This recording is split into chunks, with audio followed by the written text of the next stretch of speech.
Okay, it says I'm live. Hi, howdy, good evening, good morning, good afternoon, wherever you are. I greet you with love, honor, blessings, and I hope everything works out in your life. I do, I do. I'm your intrepid host, Mr. David Noel, also known as Hawkeye Two Feathers. And I humbly thank you for stopping by and checking out the place and so forth. And I'm 7 minutes late for my 12:30 appointment.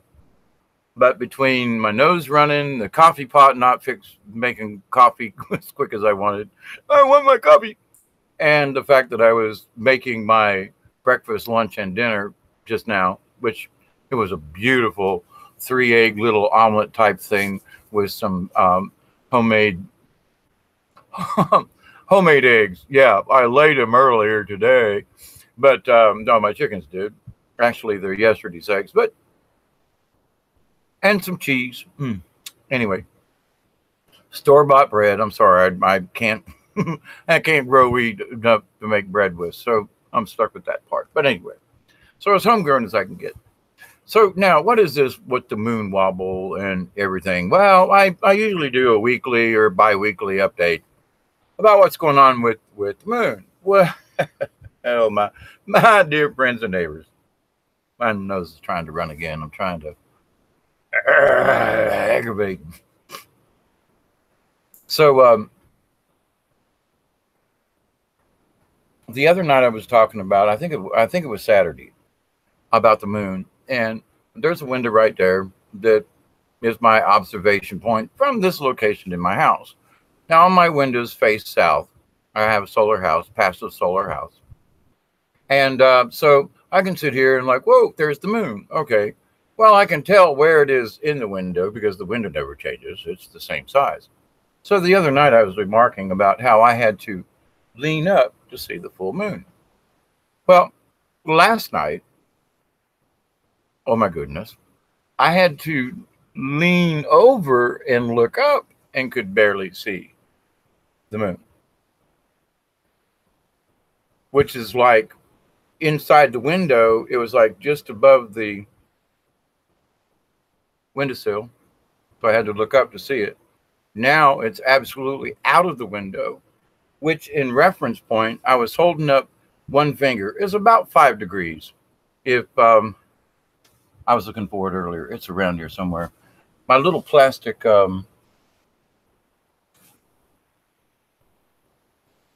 protractor. And so when I hold it out and I hold my finger up, one finger is about 5 degrees of difference in change. So 10, 15, 20. Okay. Well, last night alone, the moon moved about 30 degrees. From the time it rose in the sky, which was way high, at about 2 a.m.-ish, it started changing. I'm like, what? And so it went from OMG, where are you, to what the hell? So this morning I went outside. It was right at sunup. It was daylight, but pre-dawn. So I could see, without any kind of, light or anything, flashlight, whatever. And I'm looking around the yard and checking things out, and it's the coolest time of the day for me anymore. So late at night, early in the morning, I try to get a little bit of work done outside. Well, now I got a flat tire. My battery's dead. Oh, crap. Anyway, so I'm out there doing my little morning chores and checking on the moon because, like I said, earlier in the evening, the moon was really high, and I had to lean over to see it. So it had moved at least from Saturday, Sunday, Monday night. So I'm reporting it on this on Tuesday night, Wednesday morning, and I can't see the moon yet. It's done in through the trees or whatever. Hadn't come up yet. On the full moon night, I said that it was late. And it was an hour late. Where at 1 o'clock, it should have been more or less overhead, or at least in this position, at the 12 o'clock position, it was an hour and a half late. Okay. But at 2 o'clock in the So at 12 o'clock, which is 1 o'clock, I didn't set my clock ahead. So I'm thinking to myself, moon, stars, blah, blah, blah. Alrighty. What's going on here? From 12 o'clock my time, it was at about the 10:30 position. My guess, because I know how long it takes for things normally to move across the sky when I'm looking out my south-facing windows. So, I'm looking out my south-facing windows, and it's like, well, wait a minute. Where did the moon go? So when I went outside, lo and behold, the moon, instead of going straight across and overhead, which means it should have set out this window back here on the west side of my house, I should have been able to lean back and see parts of the moon coming through the trees. I went outside and looked, and I couldn't find the moon. It was not where it was supposed to be at. Holy crap. It was way down south over in the corner. Holy crap. And not only that, so it changed from overhead almost in one night in the matter of, I'm going to go by my time. So 1 o'clock my time, it moved from 11, 10:30, 11-ish to past it. In other words, it went from over here, me looking at it, to now, an hour and a half later, it jumped like 3 hours in the sky. It went from over there to over here all of a sudden. Now, my clocks didn't change. I was watching a movie or something, whatever I was doing. I have a tendency to doze in and out, but I always look at the clock. I always look at the clock and go, holy crap, because that's otherwise it's just the moon. But when I look at it from where it is and where it's moved to and the amount of time it took it to get there, either the moon was moved, which is what the galactics are saying is happening. It also, where its face was leaning a little bit to my right side, it was like almost on its side. And so as it went down, it looked like it was going to almost go down upside head, head first, upside down. I was like, man, this is just weird. This is just fun weird. So what does that mean? Where does this put us and all this other kind of stuff? Well, that's just my observation from here. Now, because of the weird cloud cover and stuff like that, I'm having issues with trying to see the constellations. It's summertime. There's always a summertime haze. And we're getting a little cloud cover in and out, which is nice. The temperatures have been held down through dog days and so forth. Now, this is officially the 1st of August. But I haven't been able to spot the constellations I need to be able to make the determine whether or not the Earth is rolling back and forth or whether it's the moon. Now, the galactics have said they're moving the moon around on purpose, trying to get it in the right place. And that makes more sense than the Earth rolling, but I know that the Earth is rolling because it's compounding the issue with the moon. All right. The Earth is rolling one way and the moon's heading down the other way. But the fact that it went from overhead to down over here in a few hours, I'm talking about, same day. Holy moly. All right. Now, I've done some other videos and talked about the timelines merging and how the timelines have been frayed and how the galactics and folks upstairs have been discussing about how this is going to be changed. I have a, bear with me here for a second.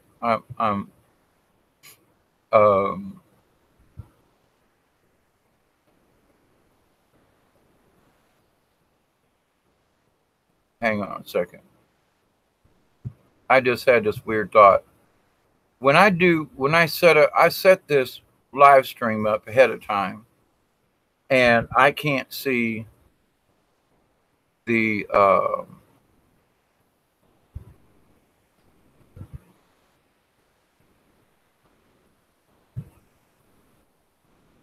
I can't see the chat room. And so when I'm in this mode, I'm like, oh, dokely. Let me do it this way. I better turn down the sound.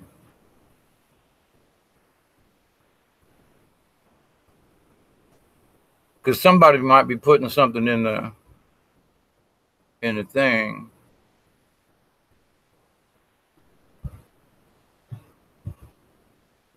Whew, I look like hell. Hang out for me for a second. I'm trying to let.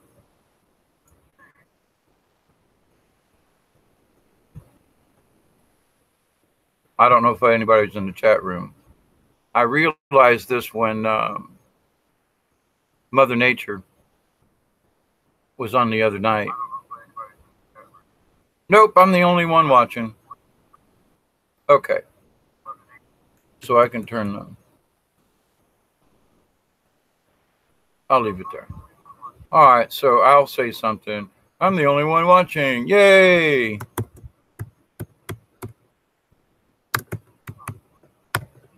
Now, I don't know if that's what's going on. All right. And I got to bring up the Google Hangouts thing. Not that I have to, but I'm the one viewer. I'm watching myself. Okay. So anyway, with the update on the Kaleidoscope. Now, I brought up this Kaleidoscope thing, I don't know, 10 days ago, a week ago, something like that. And I brought it up because that was what I saw as a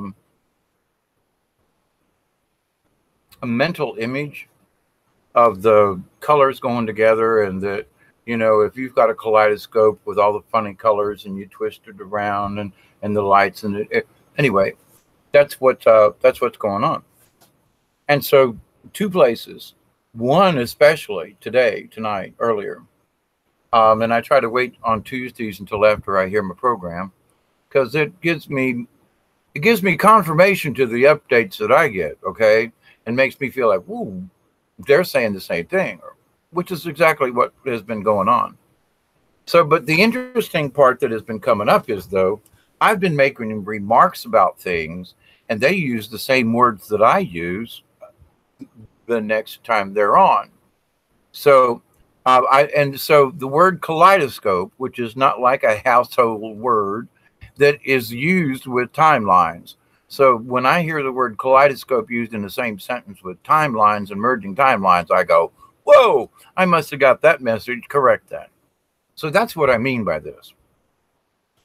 Now, it's really difficult for me to like come on here and talk about this kind of thing, because it sounds like I'm trying to blow up my own head and that, oh, I'm this great prophet or whatever. Trust me, that's not how I feel. I regret that I have to like get on here and do this because other people can't or don't or won't or whatever the reason. But at the same time, I feel that it is a tremendous privilege to be able to speak to you at all and to have 102 subscribers. I mean, that's just absolutely marvelous. So that said, I'm like, well, you know, this is what the update is. Over the weekend, during the full moon, and all the energies, full moon, and also the lunar eclipse. We went through a big, heavy-duty Schumann resonance, a lot of stuff going on, positive thing. Many of us were seeing the phase changes, and it came in again, that as I was describing the phase changes, there were other people who were going, whoa, I saw that phase change. Maybe not exactly like you did, but I saw its effects that day. So what was interesting is that in my downloads, I said, well, we might be getting some more of this kind of thing, right? And sure enough, it's like, well, guess what, folk? If you saw the phase changes this last full moon over the high energy, then good chance that you're going to see some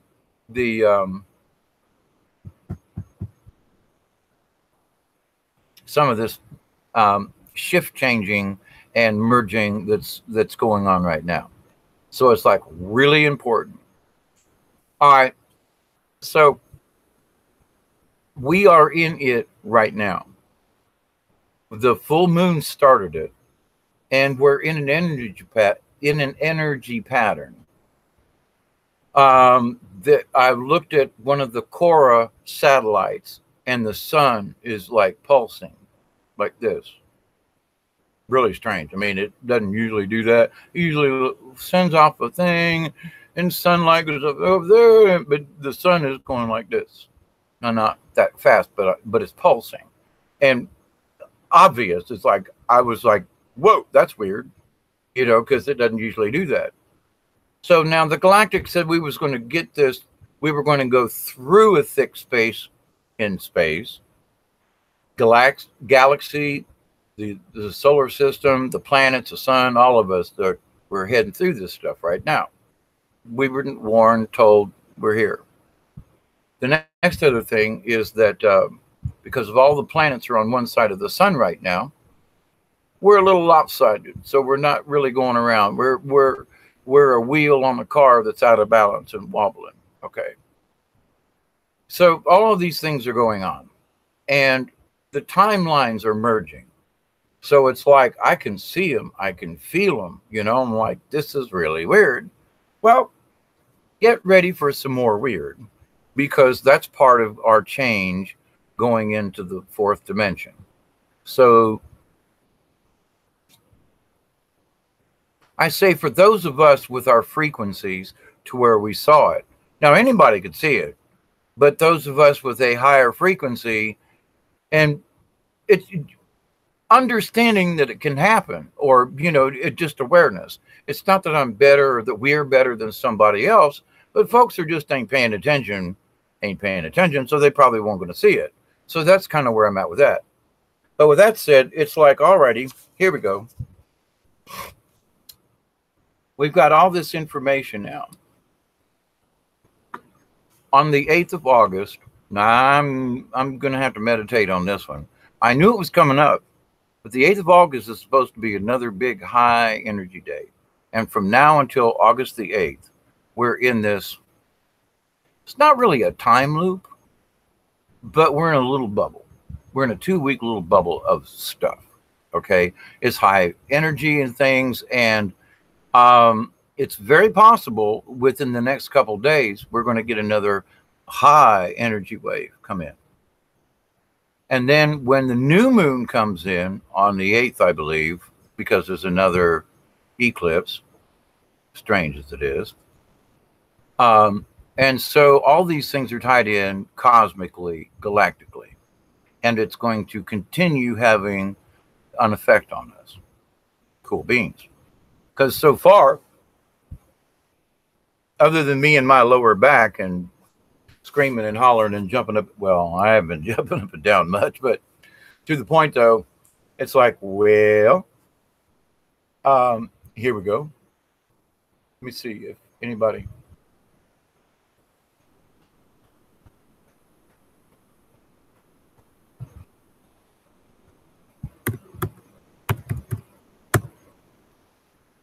Okay, I'm checking this chat room thing and checking this other chat room thing because I'm using a different type of hangout thing than I normally do. All right, what happens here?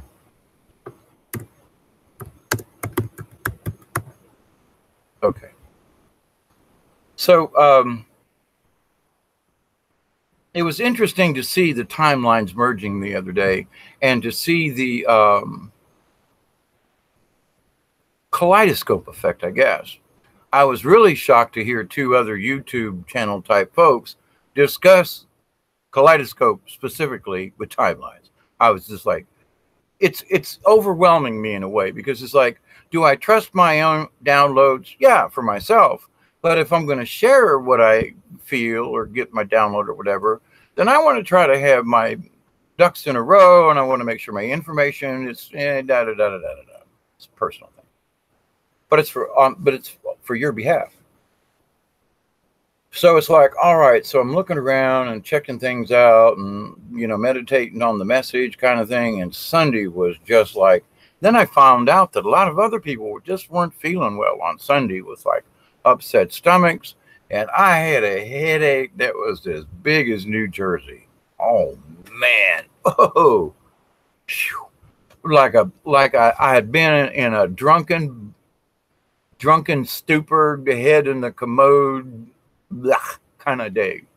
And I haven't done that in a long time, like 20 years kind of thing. So anyway, but it was that kind of a hangover with no reason. So then other folks I'm listening in chats and other stuff, and they're like, boy, that was a rough day. Saturday, Sunday was kind of thing, and into Monday. Yesterday I was feeling better, but to the point. Today was much better. Now the Schumann resonance is down today compared to what it was the last few days. And so I'm like, well, I'm comparing things and watching the magnetics, and we're getting hammered with some magnetics, I'm telling you, both from the direction of the sun, not the sun specifically, the direction of, and also it's coming in from behind. And so it's just absolutely amazing. It's like, whoa, buddy, are we getting hammered by this stuff? Now, those of us who are being, affected by it, we really don't know. We just feel different, or, like the other day, I just felt weepy, not depressed, but sad, just sad. And for a couple of hours, I was just sad. Now, there are other things going on in my life, blah, blah, blah. But I was curious, is like, well, was the sadness related to a relative or something? Or is the sadness related to the influx of energy, and went up so high on one wave that we're in the channel behind the wave, waiting for the next one to come in, because there's always going to be another wave coming in. Trust me on that one. But not necessarily big giant ones, but there's always waves coming in because we're traveling through the universe. So it's going to happen. The frequency and so forth right now is really interesting. Now, I'd like to be able to go. I'm going to go outside here later on here a little bit.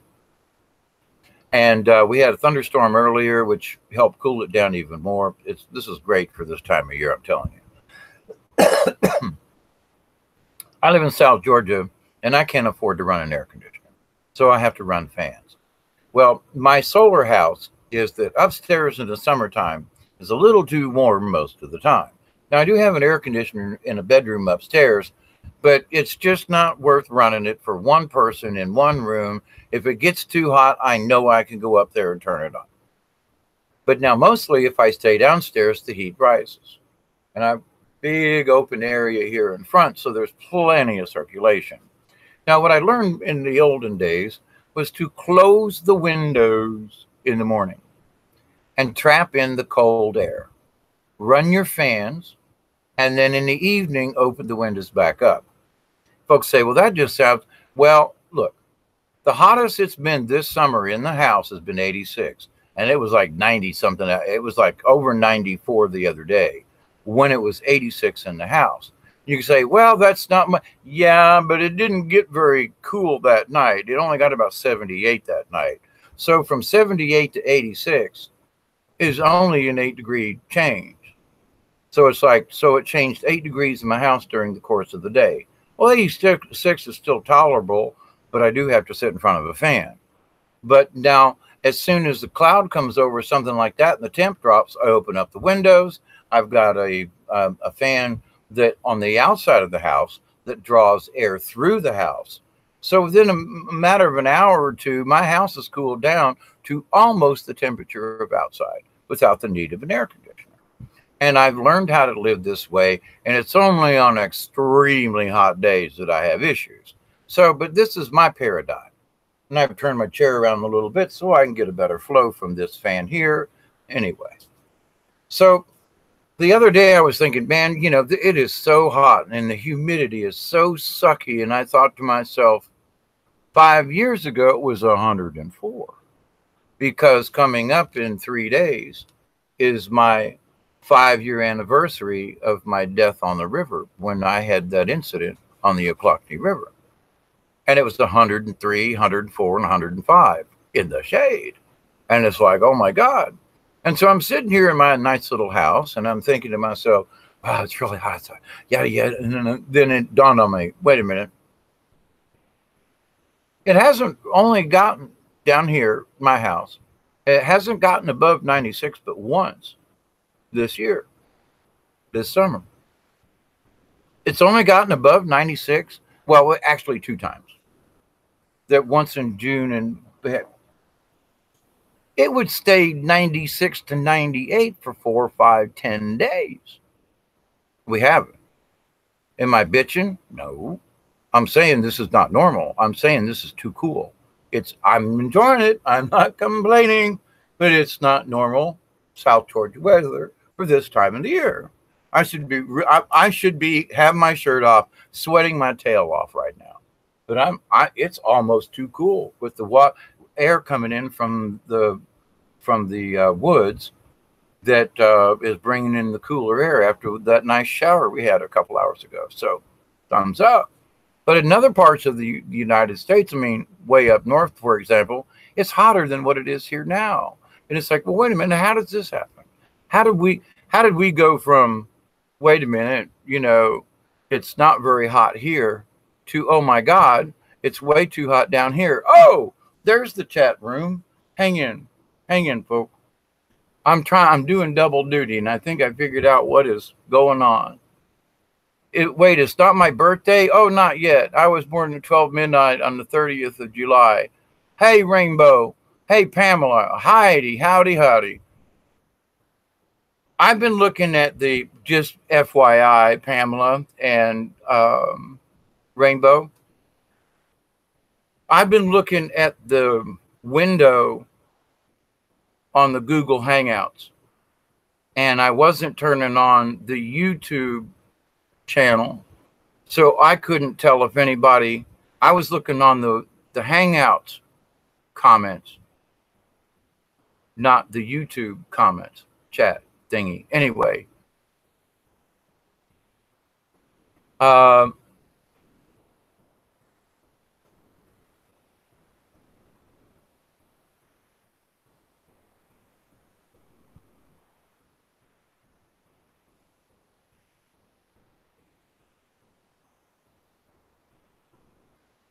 somebody said night. I guess Pamela had to go. Paula always has been. So Paula, Miss Rainbow, then you just oh, you're talking to Pamela. Yeah, well, it said that she said night, but anyway, I'm just reading it out loud. Sorry about that. Then I wish you a belated birthday is where I was headed with that. So Rainbow, did you have any effects the other day on Sunday, Monday, of any of these energies and so forth coming through? Because I'm curious as to how everybody's thinking on this and how everybody's feeling this. Because I've checked other chat rooms and was listening to somebody else earlier today, and I thought to myself, I know how old Dave feels, and I give my interpretation, but at the same time, it'd be like, is anybody else feeling this kind of stuff? And if so, how is it affecting you? I mean, did you get a headache? I did. Did you get was your stomach upset? I had a little bit of that going on. But at the same time, some other people were really feeling like they had the flu, and other people, they had body aches, lower back pain, and not so much a headache. But man, I couldn't make my headache go away. And now that I'm almost off all my my narcotics and everything, I'm like, man, where's one of them really good pills when you have a day like today? But to the point, everything works out. So I'm looking at all the stuff that's going on, and the nasty grid is supposed to be headaches and dizzy. Yeah, okay, pain everywhere. Yeah, well, I have pain everywhere all the time. Let's see. I want to get this right. Miss Rainbow. Paula. Yes, okay. I hope I will remember that. Miss Paula. Headaches, dizzy. Yeah. In fact, I was supposed to go camping with a friend of mine. We were just going to go over to the river and set up a little park there. And I was going to throw my kayak on top of the truck. And man, I went outside to do these couple of things. It smacked you hard because it was your birthday. That is what take a rain check. It's your birthday right now. You know, we'll pretend it's your birthday right now. It's just being held over. When you get to be my age, you don't have birthdays anymore. They're anniversaries. This is my, let's see, it would be my 30th anniversary of my 36th birthday. This alignment happened at my birth when I was born. That's very interesting. I know there's some odd things that have happened to a lot of us, especially those of us that are like really paying attention now. And I look back on my life and stuff, you know, other people too, but to to the point, I make remarks about my own life because it's hard. I shouldn't talk about other people's lives, but except when they allow me to. So, but anyway, so we're doing this thing now with all these energies coming in, and this alignment on the 28th is sure enough going to be interesting. I'm sorry, the 8th. I said the 28th. We're now into August.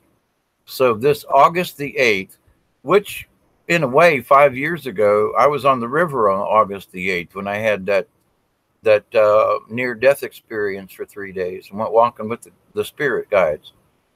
So that's just interesting to myself, you know. And so I want to hit the river again. And it's like, so I tried to go to the river. I'm throwing my stuff in the truck. Now I got a flat tire. Well, there was nothing wrong with that tire, but now it's flat. And then I checked my battery on my truck. There's a slight short in it somewhere, but I have to unplug the radio, and I haven't done it yet. But anyway, it's been too hot outside. Excuse. And so my battery had run down. I have a contingency plan for that. I got an extra one, and I've got battery chargers. That's not the issue. I had checked all that stuff earlier so that my friend Martha and I could go to the river. I was going to take some pictures of orbs and the river and the full moon. And now I got a flat tire. Now I got this, and now my air compressor won't work. I have three. Put the video hangout chat here, and I'll come in. Okay, let me see if I can do this. The issue I had the other day, I had to, what? Somehow I have to invite you. Let's see. Paula, I'm really get stupid with this kind of stuff, and I'm supposed to know how to do it. Okay, so give me a second. Oh, that's a huge spider. Where are you spiders coming out from? Is this some kind of like meet and greet tonight? Y'all are way too big, way too close to me now. Come on. Go the other direction. Big spider, big spider, big spider, big spider. Wolf spider, granddaddy long legs, big spider. Let's see. I'm a little slow. Hang in there. Come down here. Google Hangouts. Doodly-doo. Invite. Uh-huh.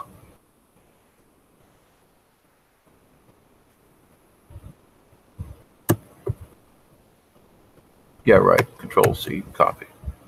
Exactly. And come back over here. And Control-V. Enter. Okay.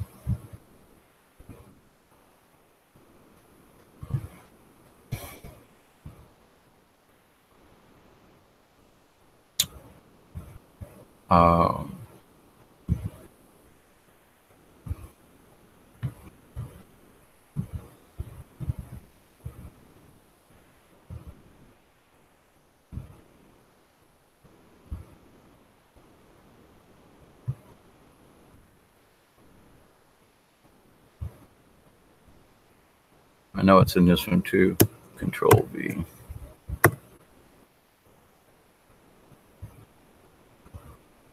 There's something I'm not doing. Let's see. Oh, I got to open the google.com page. All right. Hang in there a second. Oops. Wrong one, Dave. Yep. I'm still new at this, and this is a slow little notebook thing. So, um, Google.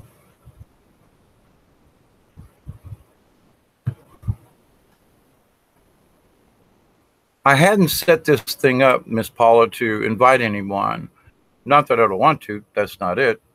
I just set this thing up because I'm trying to learn how to set it up, and it's supposed to remember. All right, I'm in. My settings, and YouTube doesn't want to. I'm in. Remember my settings at all. Can you hear me? I'm in. Oop, somebody's there. I'm here. Can you hear me?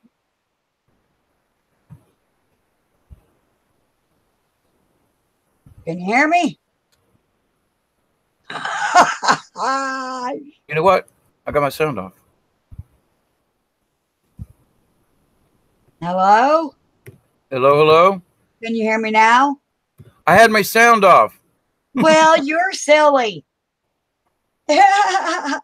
I was trying to not get a feedback. Right. So, well, you just do it here in Hangouts, and you just totally close pop out chat in YouTube, and then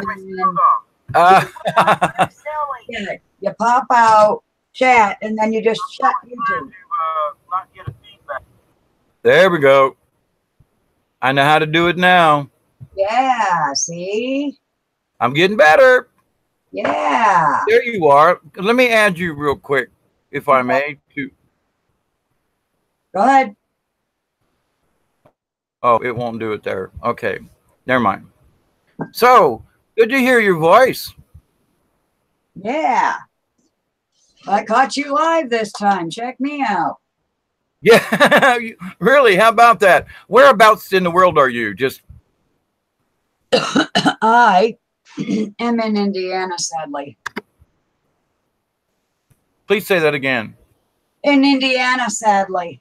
Indiana. Oh, I know folks from up in that way, or I did anyway. Yeah, it's not all that great. They moved to Colorado. If I lived in Indiana, I'd move to Colorado too. I can't say I blame them. If I could, I'd move. I don't know about Colorado, but I sure wouldn't be in Indiana if I had anything to say about it. Oh, that's a good color on your wall there. Huh? That's a good color on your wall. Thank you. I thought so too, since it's, crown chakra. I used to be a house painter. I still do, but very frequently now. But to the point, there was an artist friend of mine. We're both Libras, we're both dragons, but she's 12 years older than me. And but she chose a color that's very similar to your room. And that I was like, okay, Miss Sally, why did you choose that color? And she goes, at different times of the day, it will have a different hue. Mm-hmm. So daytime, nighttime, evening, and the amount of light that you put on it. Well, all colors do that. But that particular shade, I'll say, has more interesting colors with sunrise and sundown. Anyway, but in her house, 12-foot ceilings throughout the house, built in the 1920s, and beautiful. It turned out absolutely lovely in her home, and many people was like, well, why don't you repaint your living room? Get Mr. Dave to come over and repaint your living room. She goes, but I still like the color after 20 years. So I don't, if I repaint with the same paint. There is no deviation of color, but it changes. I mean, at nighttime, it's a deeper, hue. In the daytime, it's more whitish, anyway, good color choice. So let's talk about the moon. Say that again. Let's talk about the moon. About the what?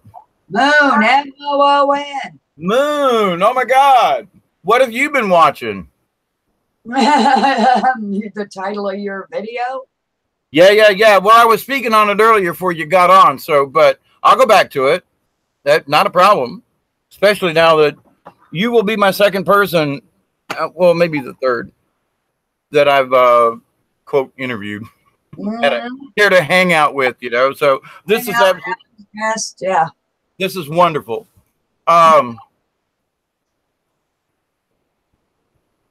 Saturday, well, actually, it was Friday night when the energies were going through.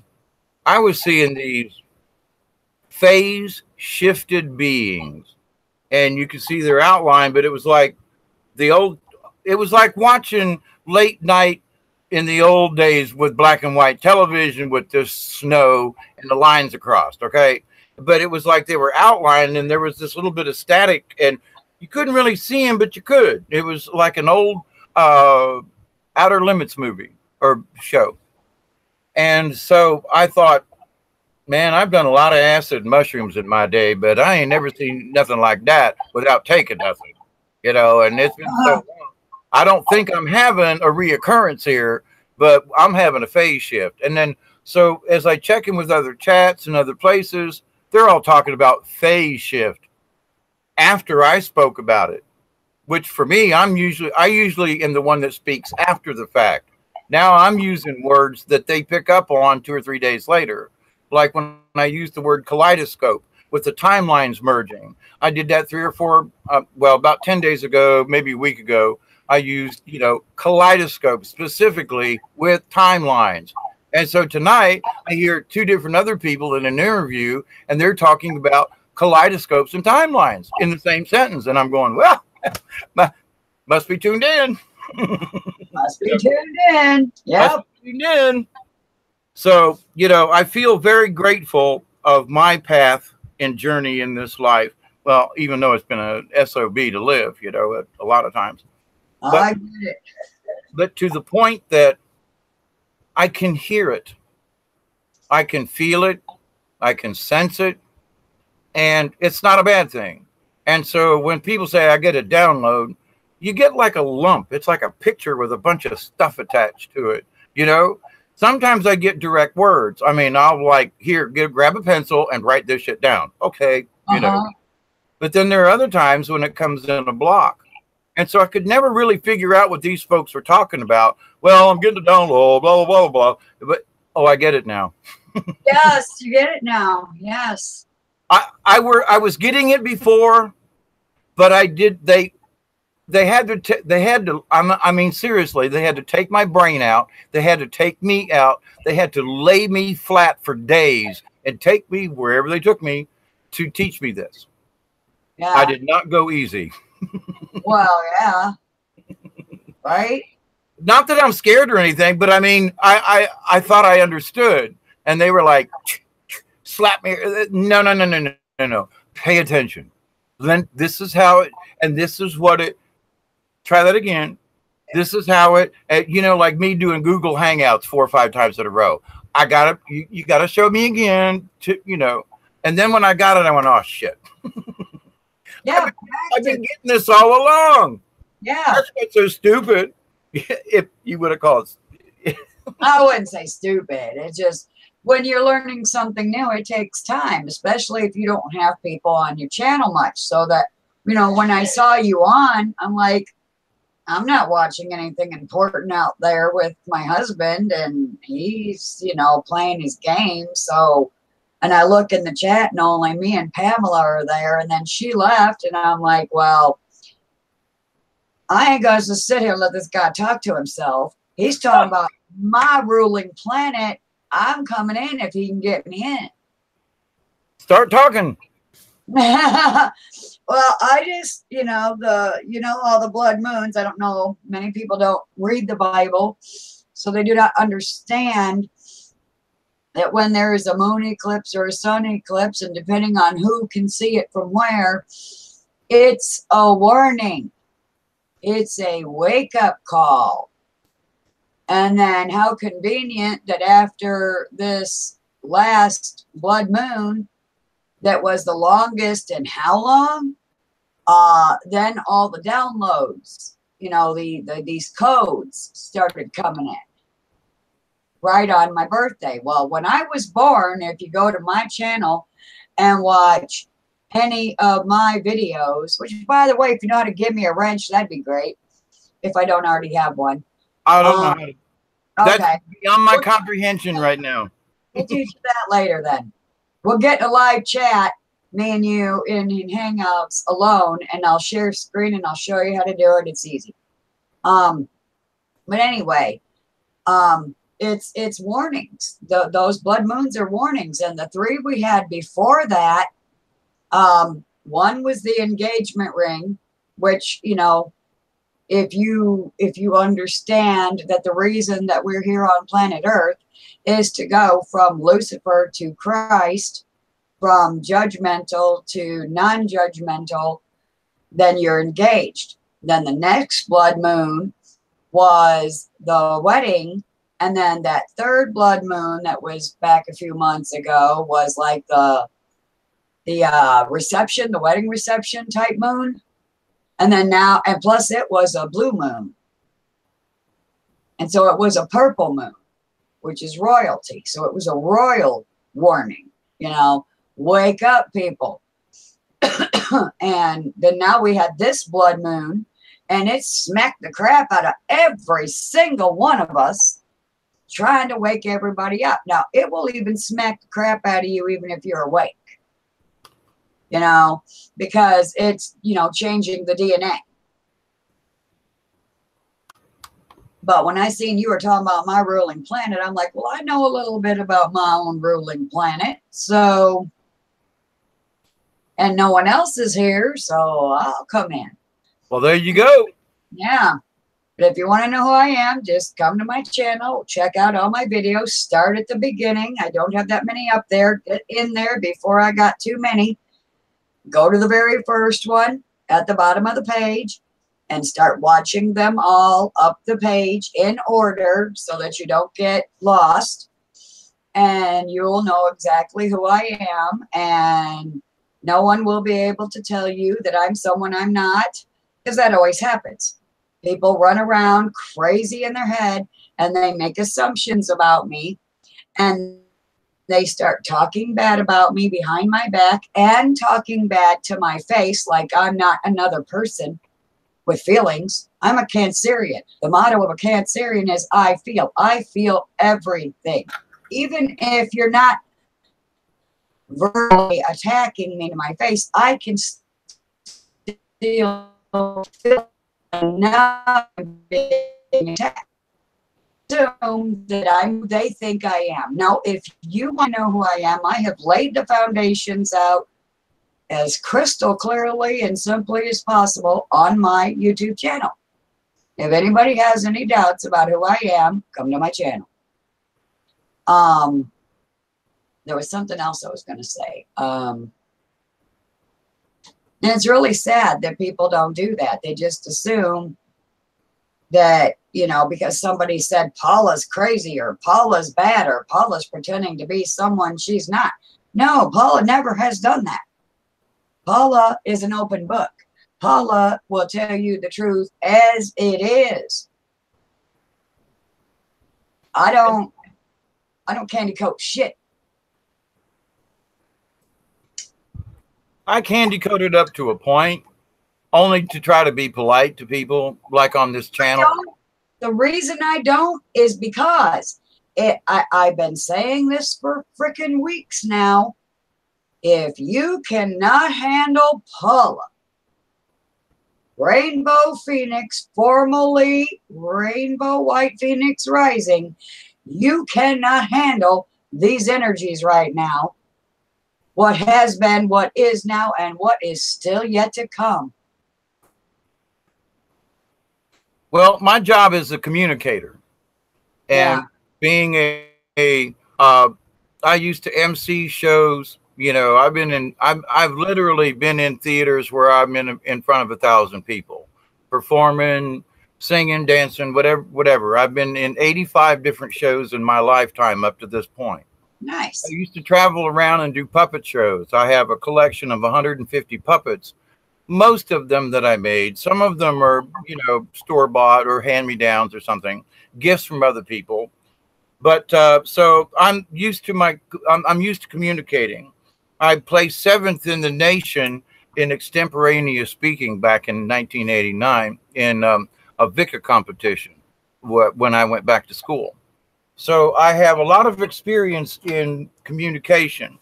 When I was 11 years old, I was told by Mother Mary, who did a full-blown manifestation in front of me while I was in the woods down from the house where I grew up in Tampa.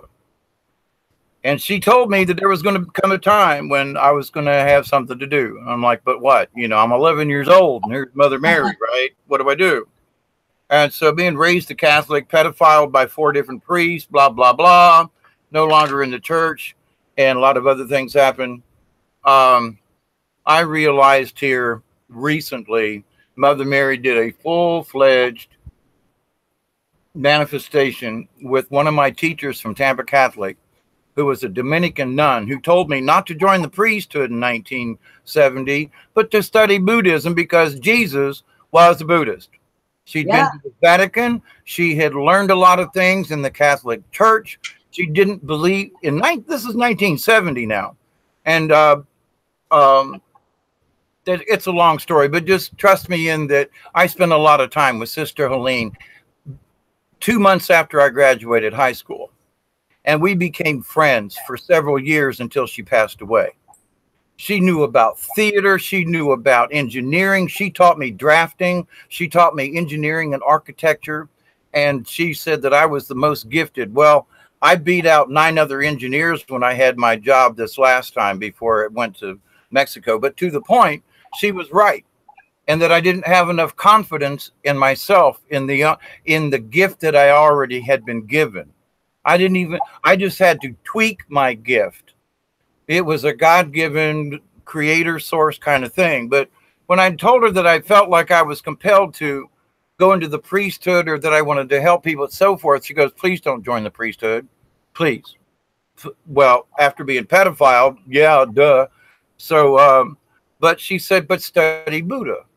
So since 1970, I've been on this other path.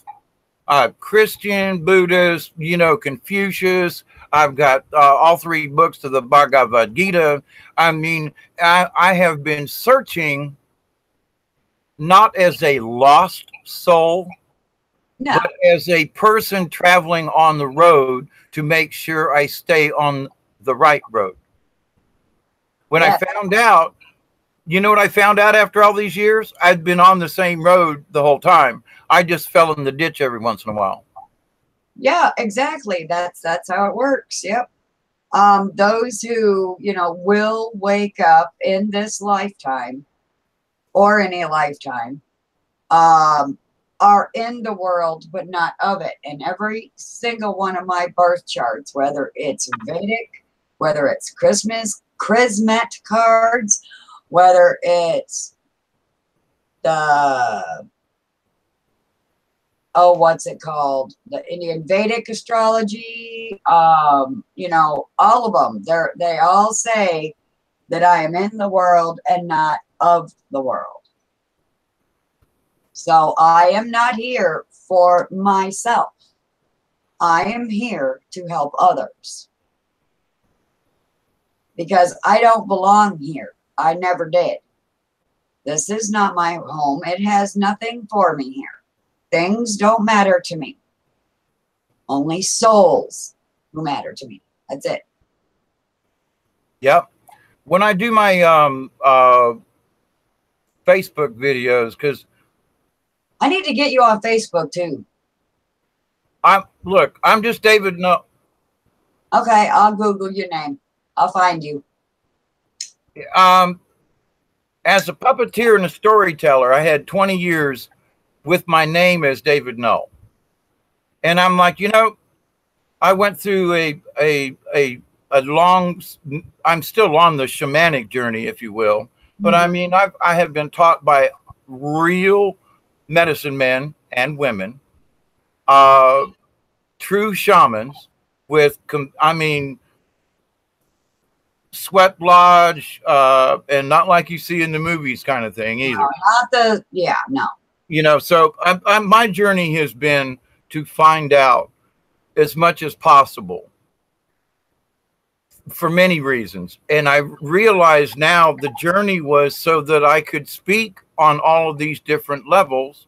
Now, that's the reason. I mean, I already had it. I already got it. But my mission in this life is as a communicator. And so for people who are confused, I'm a communicator to help in that at this time. So that's why I'm here. And it ain't taking me out. Yeah. I have one planet retrograde on my birthday, and it's Neptune. I am an Atlantean.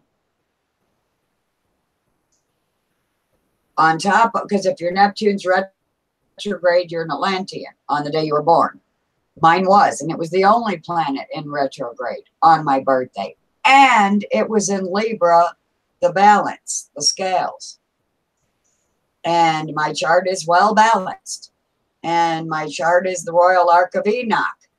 From Aries to the scales, because I have Aries rising and scales descending. That's the Royal Arc of Enoch. And all of the planets are up here in my birth chart. None of them are down here. And it's just like it is out there right now. Everything is, it's been 50 years. Yesterday. 50 years since that happened. So I know what kind of pressure that can put on you because I was born under it. Ain't nothing new to me. Well, this. Yeah. Go ahead. Oh, okay. I forgot.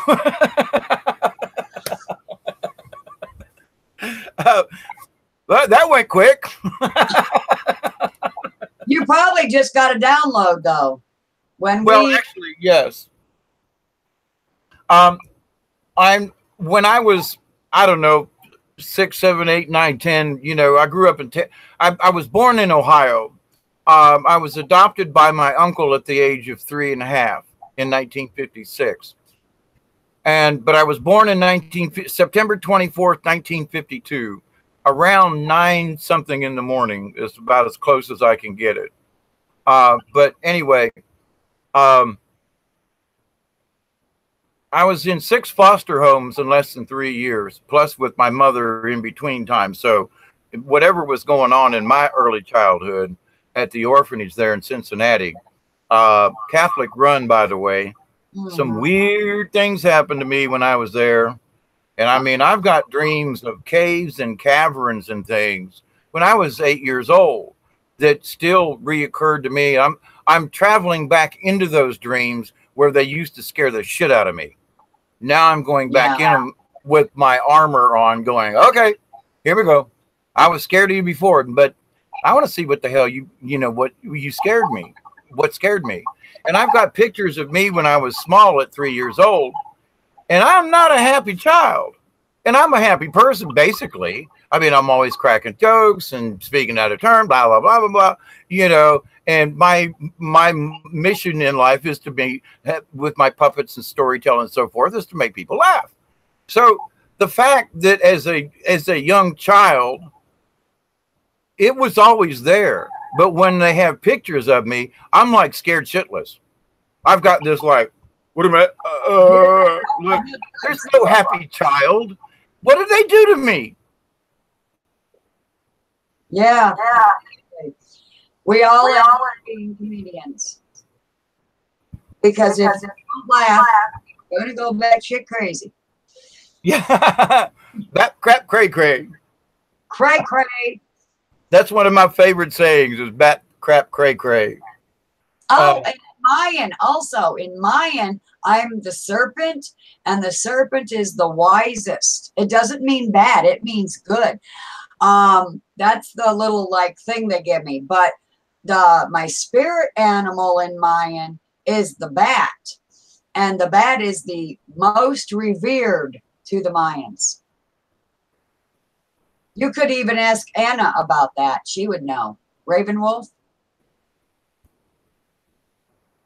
I've not chatted with her, but I know who you're talking about. Yeah.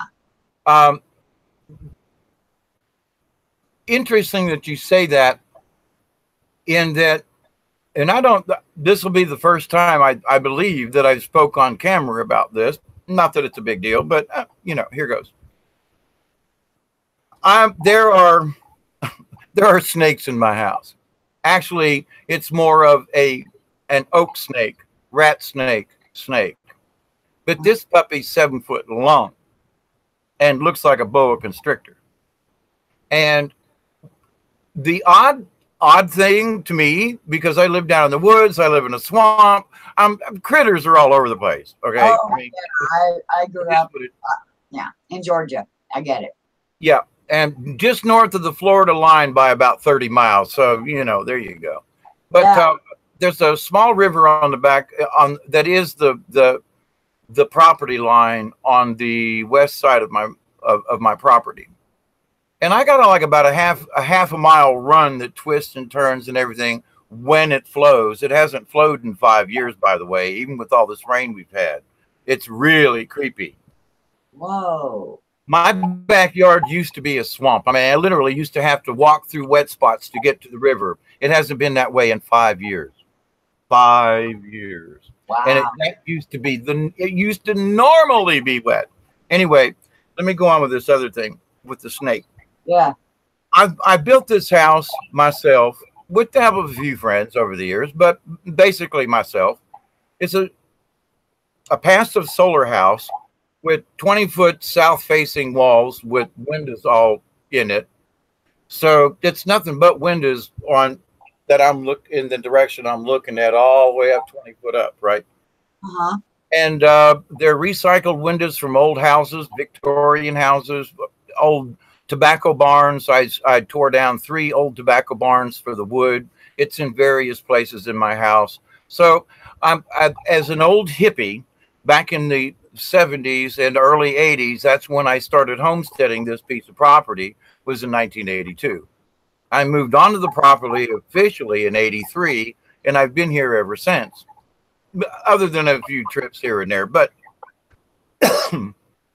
so I decided that I was going to make sure that I was in the ground, on the ground, and thank goodness I didn't go any deeper than I did. But I used the dirt to make the floor with concrete that I mixed myself. So it is as much Mother Nature as I can get, and as much recycled things as I could get.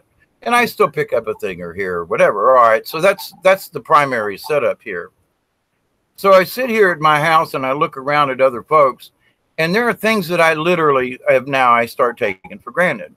Like the sun's going to start coming in my south facing windows because we're going into the fall.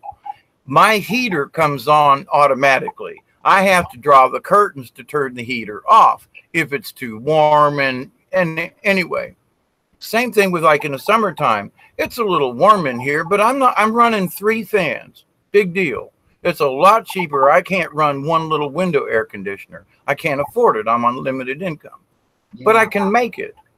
Yeah. So what has been taught to me over the many years as a pioneer and a homesteader and all these, old hippie homegrown, organic gardener, which I am. And so I look around and I think to other folks, I made a life change 40 years ago, where most people are now looking at their lives going, damn. Did I miss something here? Should I have tried another way? And I just kind of gave up, I'm going to be society. I'm going to live in an apartment and I'm going to be, it's going to separate me from the earth, all of these things. And I think to myself, wow, yeah, I'm an old hippie, but the choice I made, I'm so glad. And I'm hoping other people in one way or another can connect with something that I have had for 40 years. So I use what I've learned not to put someone down or compare them to me, but when they've got some kind of smart ass remark about, wow, you don't know, hang on. You try living for like a pioneer. Seriously, I mean, I dug my well with a shovel and a hoe and a thing through 22 feet of Georgia clay. And then I found out that the clay that I dug into is actually the kind of clay everybody's buying to take heavy metals out of their body. So at the age of almost 66, 2 months, my arthritis is better. I have more. I've got a left knee that was broken during playing high school football in 1967. I should have had a knee replacement 20 years ago. I've got more range of motion in my left leg now than I've ever had since 1967. Yeah, I remember you saying that in one of your other videos. But what about the snake? Oh, thank you. I was trying to find it. The snake.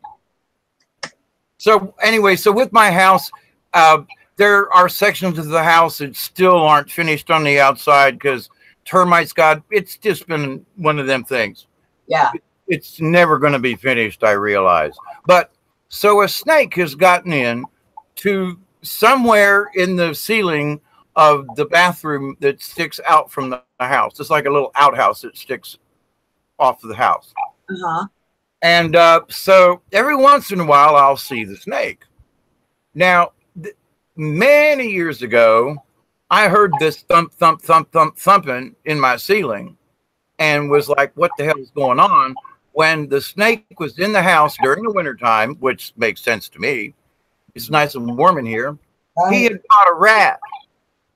And the thumping was his tail as he was killing the rat to eat it.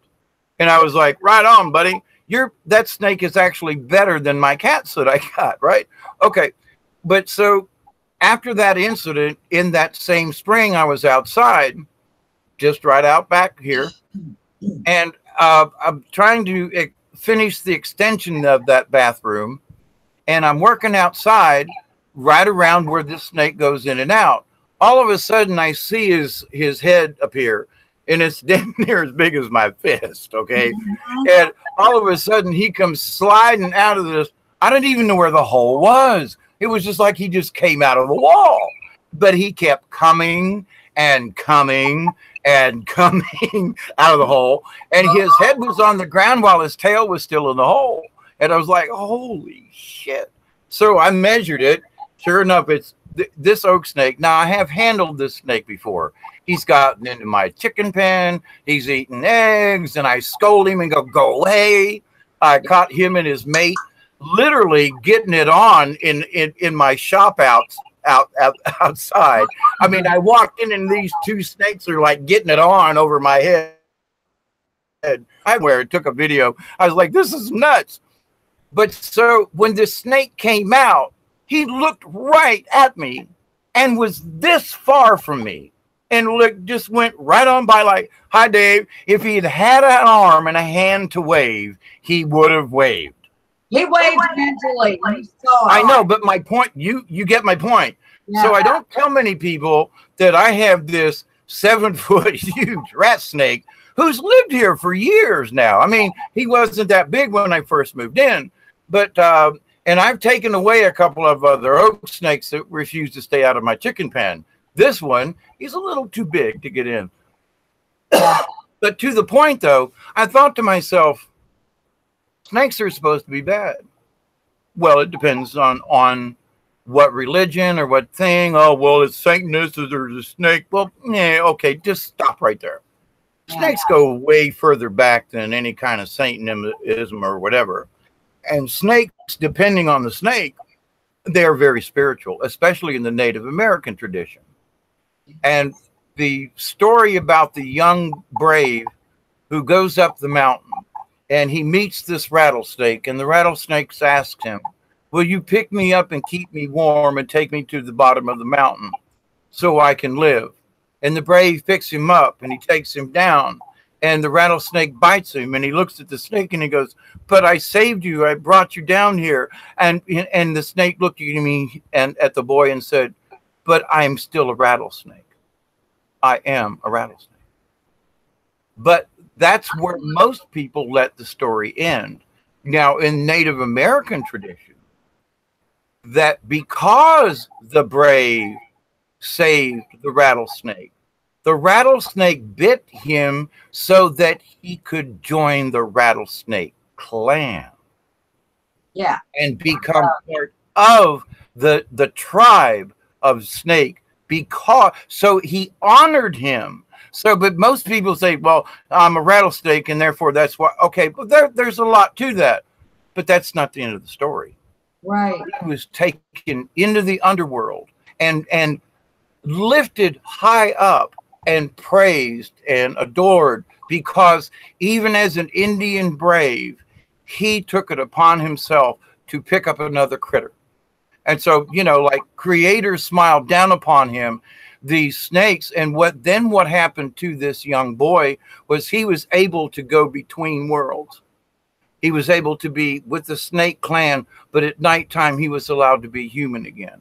And there's even another story where he met a princess by the creek one night in the moonlight, and she saw him. But in the daytime, he said, "Come and sit by this rock, and I will come and visit you." So the next day she came out, and there was a rattlesnake, and she ran. That same night she came back, and he said, "I came to visit you by the river this afternoon. Didn't you see me?" And she said, "All I saw was a rattlesnake." And he said, "But that was me." She was like, but. And so she went to meet the snake family, and then they were married. And so in the evening they were together, but in the daytime he reverted to being back to a rattlesnake. So there's so much more to this. And it's so much, I mean, I got chills when I think about it, because it is so much more spiritual than it's a snake, it's the devil, it's that. You said the snake can be in between worlds, right? The snake can go in between worlds, you just said, right? This snake, the brave, because he had became snake, at night could go back to being human. Yeah, only that brave. But to your point, snakes do travel between worlds. Yes. But this story, it was just him that traveled. So just to be clear. Yeah, I know. I understood that. I just wanted to reiterate that I'm in the world and not of it. And I'm the serpent. I'm in the world and not of it. I travel between worlds. Well, I have the protection of the snake. And Yeah. I read something here recently. Now, with my Native American studies and background and shamans, etc., that I understand that different animals have different totems for different meanings. And so when folks just automatically go, snake, it's the devil, you got to just stop right there. But anyway, but to that point, I was like, now this is, I've lived on this spot for 40 years. And that snake's been here most of it. And I see him around, he comes out. I mean, I got a video of this sucker crawling around through the woods back there. I do a close-up. He's a beautiful snake. And like I said, I've handled him in the past. And it is a he versus his mate, who's much smaller and much prettier, I might add. But of course. Actually, she is prettier than him, but that's another story. But like, okay, Dave, how can you tell? Never mind. But the fact that this snake stays here and is like, that's like proof that the animals and me get along, because otherwise the snake wouldn't stay here, or other critters that come and visit and stay, the owls that come, and the beaver and the otter that I've had, you know, up close and personal time with at very spiritual ceremonial type events. I had an otter when I was doing a river ceremony, and otter popped his head up. When I blew the candle out to end the ceremony, as the sun, as it was just starting to get light, an otter came up. I could have reached over and touched him on the nose. He was so close. He came out of the water, put on a great big grin, and went back under the water to say thank you. I was like, I almost shit on the spot. I know. You really are shocked. I just got a revelation why you have the snakes that won't go away in your yard, because You know, the serpent is the shaman, is the guru, is the Messiah, is the Christ, everything. If the serpent be lifted up on the pole, and that's why they're around you. I should know I am a snake. I am a serpent. I am, according to all my charts, a guru, a shaman, just like you. So at least now you know why they won't go away. They can't. They're drawn to you. Oh, I don't care if they do. I mean, I've just, there's been, now I understood this about a year and a half ago, but I was like, I knew I was hanging around, but I didn't know on a much, for me, I had to go under the mud and look back up through to go, oh, I really thought I understood. But there was a spiritual little thingy that Dave didn't get before. I understood 99 and 9/10% of it, but that little bit, it wasn't necessarily keeping me from anything, but I was like, but wait, you holy crap, 40 years, oh shit. Who has anything that stays with them for 40 years? I mean, I've been married 5 times. I keep trying. Well, I quit trying, but to the point. You stick around, but the snakes won't go away. Well, I haven't made them go away. I haven't wished them away. I just wished them away from my chickens. Right. Yeah. And I've had people leave my house because there's still this last year I've had a lot of issues mental wise with just my brain shutting off when I don't want it to. But I'm coming off a lot of medications for 20 years and I'm getting my real brain back. But to the point, I went into the bathroom earlier today and there's about this much of a snake skin hanging down from this little unfinished corner in the bathroom that I have been trying to remedy. And so I was like, oh, the snake shed his skin and it's hanging down this little bit. And I remember several years ago when somebody asked me, what's that hanging down? And I said, that's a snake skin. And they wouldn't even pee. They left the bathroom. They left the house. They got in their car and drove away. Said, I'm not coming back to your house.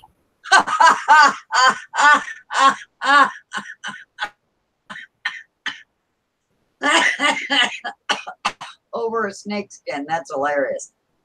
If they'd seen the snake, they'd have died. They'd have had a heart attack right there. Because he's really a big snake. I mean, really. I mean, oak snakes usually get 5 feet. This sucker is 7 foot if it's an inch. And I'm not lying. People say, no, they don't. Yes, they do. Beautiful snake. Beautiful. Absolutely. I got to find that video and put it up. It's a beautiful snake. Yeah, you do. I don't just like videos and comment underneath them. They're good enough. I like, I comment, and I share. Everyone seems to forget the sharing part. The whole point of, going to YouTube to watch videos that you like is to like it and to comment why you like it and to share it, to try to spread, the word. Yep. And they forget to share. I always share. Well, thank you. In my videos, I've never asked anybody to share because I was just told for me that if folks were going to come, my Mother Mary message to me was, Dave, when you show who you are, be truthful. I can't lie. It ain't gonna happen. I can't either. I was born with the truth in my mouth. That's how I say it. Well, I used to be a sneaky little kid. Not me. I was innocent. But I used to get beat on a lot. So for some of I was just a curious kid. There were little kids in the neighborhood who were taking hammers to turtles, and I was trying to save the turtles. Yeah, I mean, just saying. Yeah, have you lost your mind? You want me to beat you with a hammer? That's what I said. Yeah, I know what you would have said. It's what I would have said. What are you doing? Yeah. So in my particular case, because of my instructions, and that is that I am to be, I grew up on a carnival and every other word was a cuss word. I mean, seriously. Mm-hmm. I mean, I've got family members who were sailors and I could talk, I could talk like a drunken sailor 5 times around them and never drink. You know what I mean? So Yeah. to that point, I realized though, in order to be a good communicator, when I start off on a topic on a video, I have the choice to say the F word or shit or damn or hell or whatever, but I choose not to. Yeah. Only because I want to reach a large audience. Now, once the other night, I was on my rant about plastics, and I was like, "These goddamn people are small G." God, sorry about that, But anyway, but at that particular moment, I had got myself so worked up, it just slipped right out. Then I apologized, but once you say it, it's like already done. But anyway, but to the point though. And no one should look down their nose at anyone else just because they said a supposed cuss word. They're just verbalizing expressions of frustration. That's all they are. A curse word is if I sat here and was working me some black magic voodoo trying to curse people with my words, or if I was lying, which is the same thing as black magic or voodoo, trying to curse someone to believe in my lie. I don't do that. I speak only the truth. And if a flip word flies out, a flip word flies out. Oh, well. I understand. I'm just saying my mission. Yeah. And, and I slip up. I'm not like holier than thou. That's not it. My personal mission is to communicate with as many people as possible and make them feel as comfortable as possible. So, and I've had, I started out with 2 people, then 10 people that stayed there for a long time. Now I'm 102 people. And I never expected to have 100 people on my subscriber list. I mean, I never did. I was told that if you get 10 people that reaches 10 other people, then that's the exponential factor. And so I never had, I didn't go into this with any feelings of grandeur. If anything, I went in with this like looking up at the sky going, are you sure about this shit? Are you shitting me? I gotta do this. You want me to go on now? And I'm getting like a cattle prod in my ass, right? And it's like, oh, shit. Turn on the computer. God damn it. Would you leave me out? Okay, all right. I mean, it's like, okay. But that's really I really am getting shocked sometimes at some of this stuff because it's like, I don't feel I'm worthy enough to speak on this. And that came out just last. And my problem with myself was, and Mother Mary's been working on this for the last 66 years, so it's nothing new. But for me, I was like, and it came in the weirdest of things. It came in an episode of Stargate SG-1. I love that show. Oh my God. Some of the things that they have discussed both in physics and stellar, and did you also know that at the 100th episode, or supposedly the cast and crew and some of the real people who were in the Stargate program were on the set that day? And there's a particular video that there's a senator or an Air Force captain or something. Anyway, he plays himself. And I was like, oh shit. Why? I mean, he's a colonel in the Air Force and he's playing himself. Holy crap. Hammond. Was that the one? General Hammond? No, it was another one. Oh, Mike, who was the other general in Stargate? Oh, I know who you're talking about. No, this was a separate person I had not seen in the first 99 episodes. This was a general or a colonel or something in the Air Force or whatever, but he was playing himself in that episode. But the story goes from about 2 years ago, is that the Stargates are real. That's why we were in Iraq. Saddam Hussein found them and tried to activate them, and that's the real reason we went in, and to swipe as much stuff out of the Baghdad Museum as possible because of some ancient technologies there. And it's like, it all makes sense. Fighting over oil don't make it, but fighting over artifacts in a Stargate, that makes perfect sense. Yeah. Yeah, they're fighting for control over it, just like they did in Stargate. When Smarmy, I call him Smarmy. What's his actual name, Mike? The guy I call Smarmy. He supposedly packed the Stargate away, and they came and they told him, well, we know this Stargate isn't put away, and so we're going to find it. And they're like, well, look, see, it's right here. It was plastic. It wasn't there. It was being used. Yeah. And then there you go with your time travelers. You hear about time travelers. It's because of that. Yeah. Partially. Yeah. And you know what? I'm sure you get what I'm talking about, because otherwise you wouldn't have mentioned it. But the Stargate is part of the time travel. And then there is the time travel, which doesn't really have anything to do with the Stargate, but it's of its own self. And it got brought up today as a weird coincidence. The gentleman's name, he calls himself Mr. Cat-Eye, and he does numerology type things. And he's been following the Bush cabal and dates and times, and he breaks the numbers out, and oh my gosh. Well, for example, the numerology around the heart doctor, George Bush Sr.'s heart doctor, who was shot twice in the chest and once in the head. That was a setup.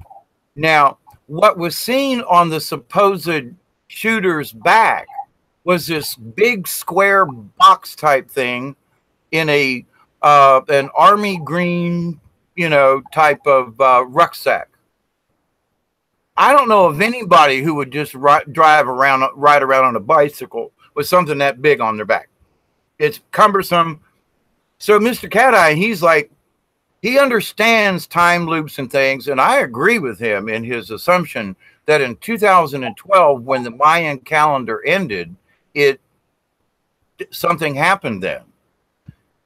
And we've been in a time loop since then until this last December 21st. And now we're back on the correct timeline. We've been in a time bubble, and where the timelines are mixing and the Mandela effect and all this craziness has been going on. And now things are, and he was doing this with numbers. What's the letters in the name and what they add up to, the date, how many people were killed. And it's the number 17 shows up a lot. The number 33, obviously, but other numbers. And so he goes through many of these things by the numbers and says, you don't have to listen to me. And I know I'm going way out in the woo-woo with this, but I think this guy was a time traveler because they can't find him. There's no other record. And what if what he had on his back was an instrument for him to disappear after he did this? Probably. Why would somebody shoot Bush's heart surgeon? Why would they murder him? Because he was Bush's heart surgeon, or because this man was doing things for the Bush family and the cabal, and he knew too much and they had to take him out? Yeah. More than likely. Where did this guy go? Well, he just disappeared. I mean, they're like, they got him on a camera from one of the CCTV cameras, and then all of a sudden he disappeared. There's no rucksack, there's no box, he's gone. So Mr. Cat-Eye's point was, what if he was from the future? And maybe Bush is supposed to die, And if this guy lives, he's gonna go swipe a heart from another person and put it in the bush again. You know, so he was like, I know this is a fantastic idea, but why else would they murder this guy? Because he obviously was. Yeah. Just makes you wonder. And you brought up the time travel thing. So Yeah. what if this guy came back and said, you got to stop, because Bush has got to die.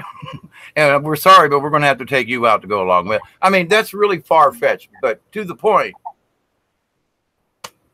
Yeah. You know. Building 7 dropped by itself. Yeah, Building 7. It was just such a loss. There was one room with a little bit of fire in it. I saw it. I'm not hearing you. I didn't mute. Did you accidentally touch mute? I can't hear you. I'm fine. You're mute. You muted me. You muted me. I swear I didn't touch anything. Well, something's muted. Check if you muted me. I am not muted. I heard a sound. Yeah, I sent a thingy. I can't hear you, hon. I swear. I wasn't supposed to have muted you. I wasn't doing anything. My mouse was all clear by itself.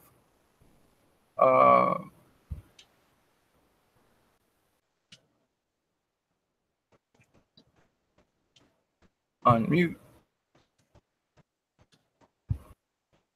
I swear I didn't do anything.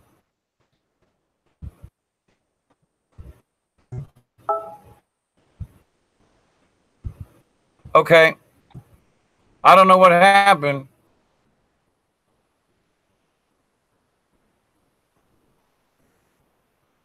I plugged in my power cord. Oh, that's what I did. And something went wookie.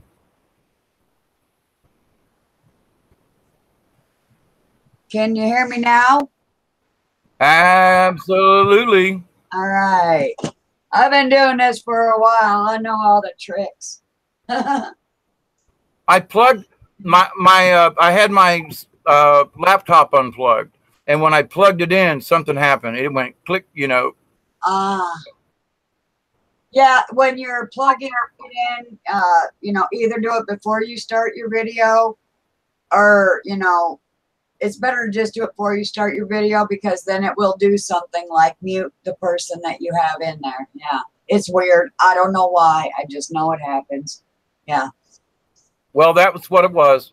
No, no, no, no, no, no, no, no. Ow. I had a pain and I'm telling it no. Well, I know that part. Oh, I just don't even tolerate it. I just straight go to no. No. Oh. I talk to it. I tell it no, no, no, no. I used to be on almost 30 pills a day.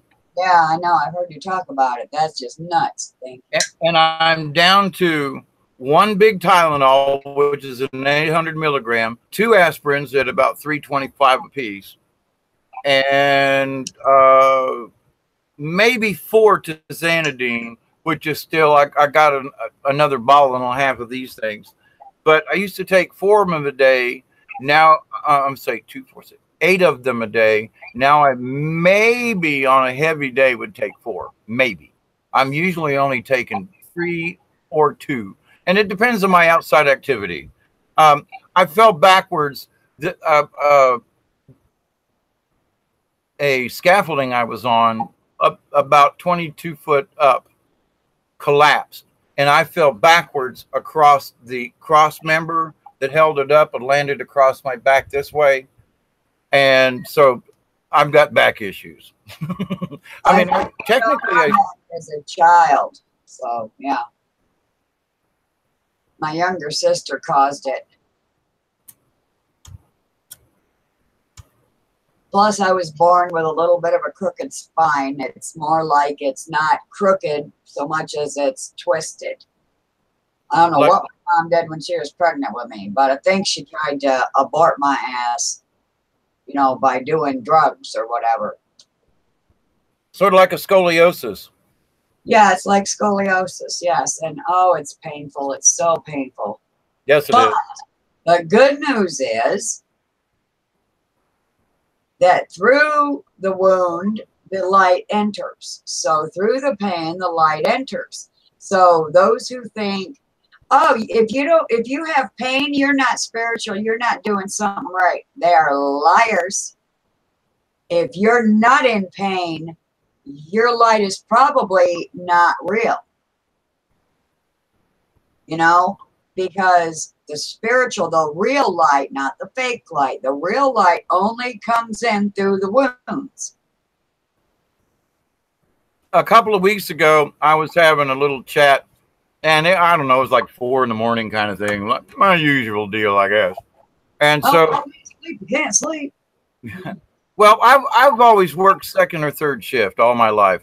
I grew up on the carnival, and you know, you didn't go to work till 4 in the afternoon, sort of.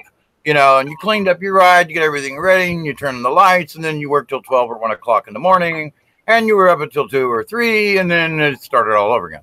But anyway, so I just got used to that in my younger days, and then I found out there are a lot of people didn't want to work second shift, and I got a pay differential. So I got 15 or 20 cents more an hour on a shift I would rather work anyways. So, you know, it worked out for me. But with that said, though, I was on and I was talking about the pain, and the person who came on, I can't remember who, and during the live stream, and I'm watching the chat, and they're like, well, if you're so high and mighty, why are you in pain right now? Because the video said I'm having a high pain day. And so I was like, well, okay.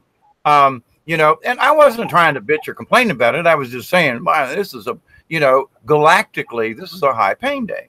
Yeah. So this person was ragging me, and I actually let it get next to me. And I was like, when I shut the video off, I took 5 minutes and I went, I let that some bitch get to me. You know, I mean, I let him get to me. I was like, holy crap. But I was tired. My energy was low. It was 4 o'clock in the morning. You know, I wasn't ready to deal with that insanity. Right. Yeah. Right. So, but the other side of the coin is I thought to myself, I went to sleep and I was like, you know, I always do my, you know, I accept and receive the healing from the universe and from the galaxy. I accept and receive the wisdom and the knowledge. Those are my kind of prayers. They're really simple. I accept and receive. And so during that night, I woke up the next morning and I thought there was this picture of Yoda in my brain and how he had his little cane and walking around. And I thought, you know, we use the force all the time, that cosmic energy. Yoda doesn't walk around all the time as the Jedi master. He walks around with a cane stooped over because he's freaking old. But when it comes time, he can draw upon that energy, and then he becomes the full Jedi that he is. So, yeah, he's walking around, his bones creak and he hurts, but he's still a Jedi. That's right. And I'm a Jedi according to everything in my charts as well. But no one sees that. Very few see it. Well, synchronicity is what it is. So, like, for me bringing up the fact that, you know, I've been shown things that it's like, I came out of wherever I was several months ago because I got a weak bladder and I'm 66 and I got to pee. So, I mean, I get up in the middle of the night and don't even know it, you know, I mean, so I'm awake just enough to not, you know, mess my toes up on something going on the way. So, but during it, you know, on my way, and I'm like, wow, this is really interesting. And I've learned years ago, because I taught the blind, how to get around without opening my eyes. You know, that's a whole nother thing. But to prove that we are angels and that we have these gifts naturally. So, but anyway, while I'm doing my business, it only takes a minute, but I'm sitting in front of this dashboard, of like a starfighter or something.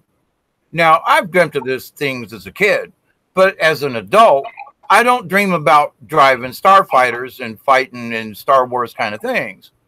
And as I got back into bed, maybe 2 minutes, I was immediately back in this cockpit, and I was in the middle of some kind of battle. And then 2 days later, I was listening to another channel that I frequent often, and I find that 99% of the time they're on track with what I see, feel, or otherwise. They're kind of like my confirmation channel. And so they came out and said there are a bunch of us folks who went into our astral bodies, and there was a huge battle going on 2 nights ago. And I went, oh, shit. Holy crap. I must have been in it. And then they said something else and I remembered something about a ship or something. And I was like, I saw it out of the corner of my right eye. It was like out the window. And I was like, this is way too weird. I mean, so I have been told that in my astral body, in my other self, I'm doing an entirely, totally different reality. I'm involved in what's going on. Which is one reason why I'm so tired when I come home during the day, and I'm like, damn, man, I'm whooped. I can't even check the chickens, you know. It's like, holy mackerel. So, but have you ever had anything like that? No, the kind of dreams I have are completely and totally illogical.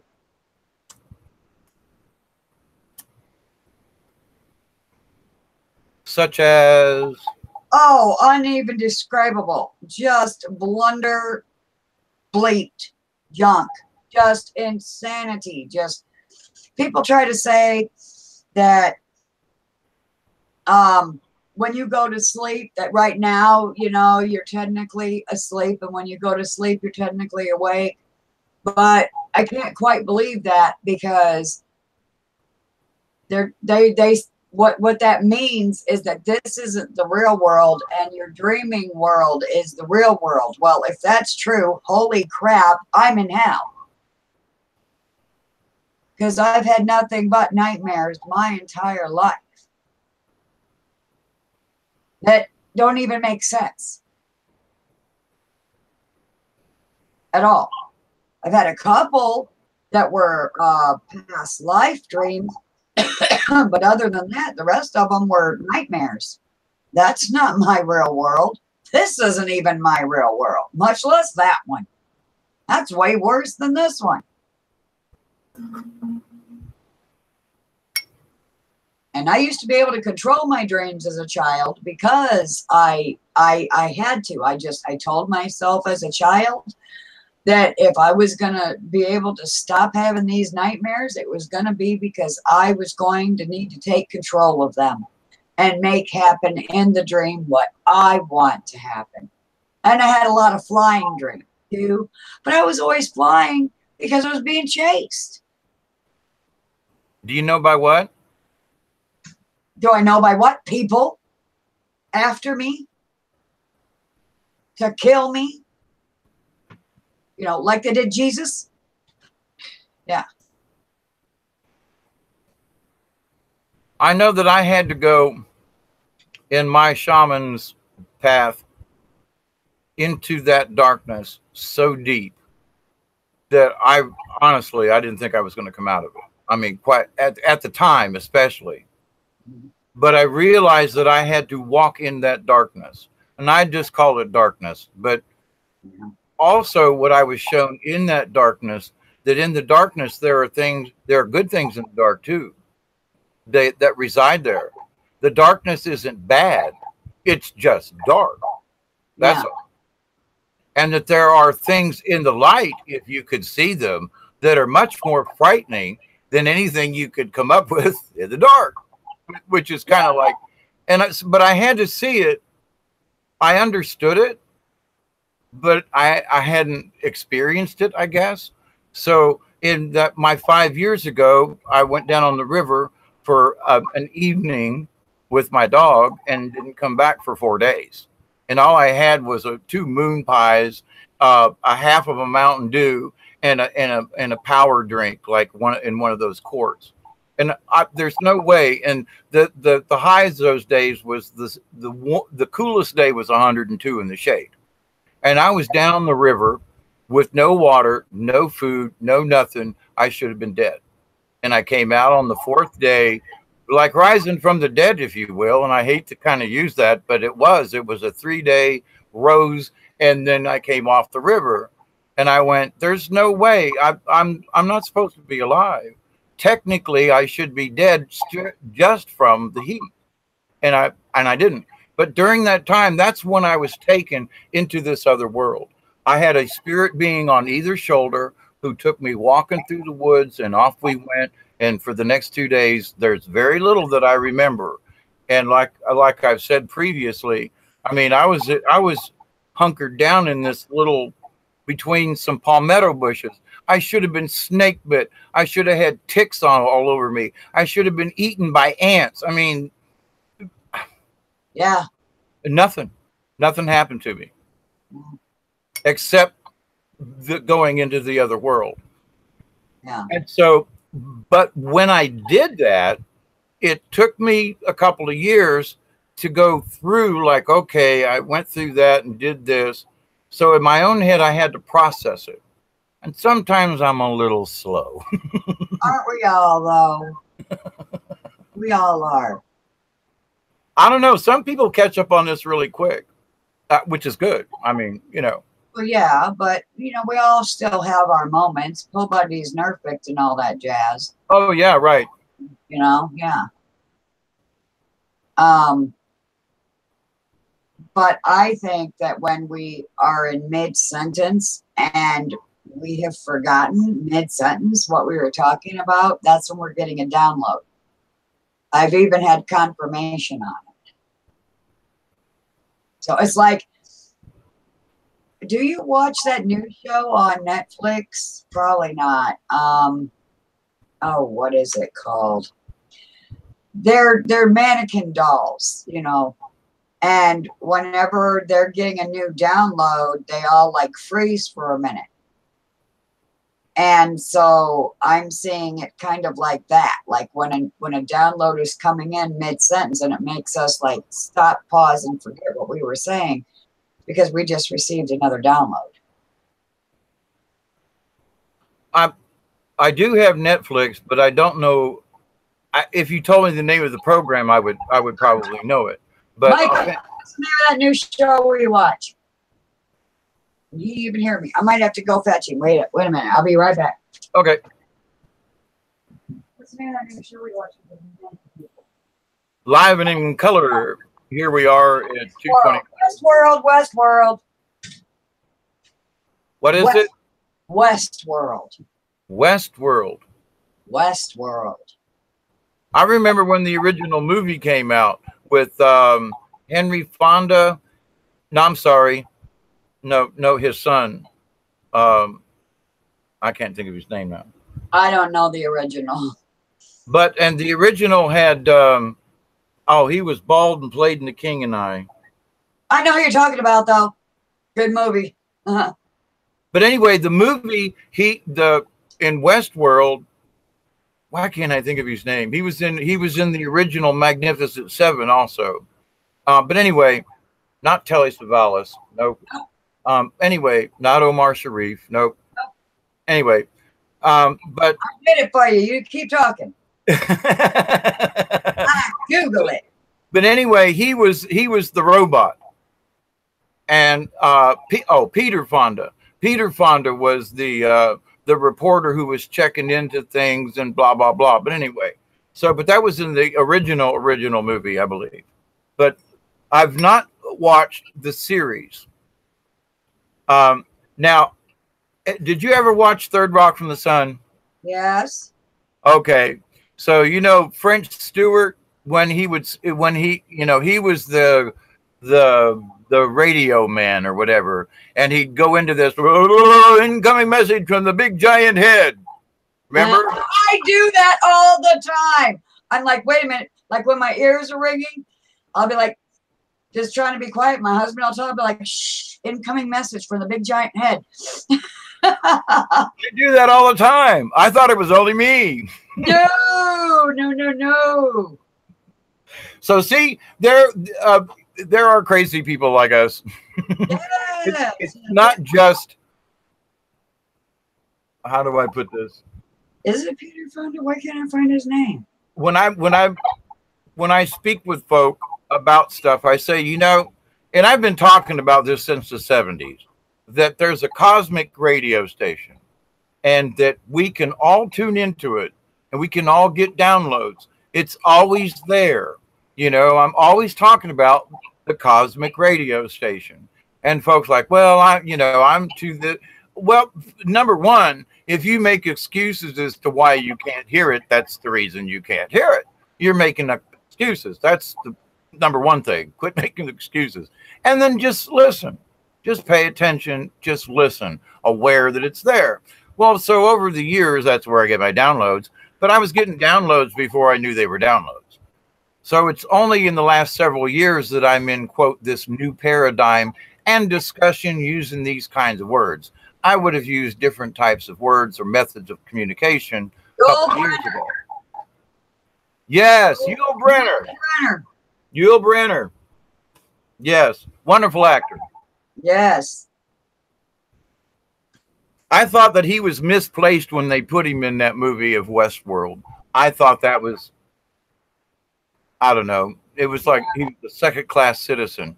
But at his age at that time, he wasn't a superstar anymore. But he still had superstar quality. So he joined up with Peter Fonda.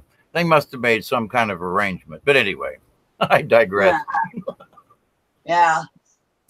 Everybody says I digress. You will never hear me say that except this one time.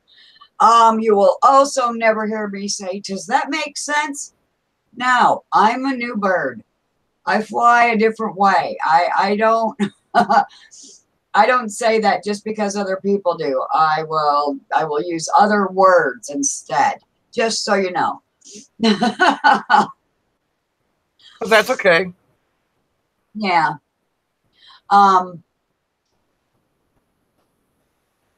So should we keep talking about Yul Brynner and the King and I and all that, or should we like talk about the energies that are coming still? Oh, that was just a reference. Yeah, yeah. Not necessarily a topic for discussion, just a reference. Oh, okay, okay. Because yeah, it's probably gonna get worse. I think we're getting a break now. Because I don't feel as horrible as I was feeling. But probably in about 6 months, it's gonna hit the fan again. 6 to 9 months, it's gonna hit the fan again. Yeah. The galactic intel is that while all of the planets are on one side of the sun for the next 40 some odd days, roughly, that things are going to be lopsided in our solar system, along with the cosmos. But I've been showing folks that, you know, we've been getting hammered, I mean, bombarded by cosmic magnetic waves that aren't coming from the sun, but they are coming from the direction of the sun. And the sun is dragging the entire solar system with it on its way through the galaxy. And so people think we are stagnant just sitting in one spot. That's not true. We're never in the same spot, ever. No. And so these energies that are coming. Oh no, you froze. Oh no, you froze. Okay, now you leave and come back in if you can hear me. I'll hold the door open. You froze. Boy, the gremlins don't want me talking to nobody today. You froze. Now you go out and come back in. I will hold the door open for you. If he gets any of that, we shall see.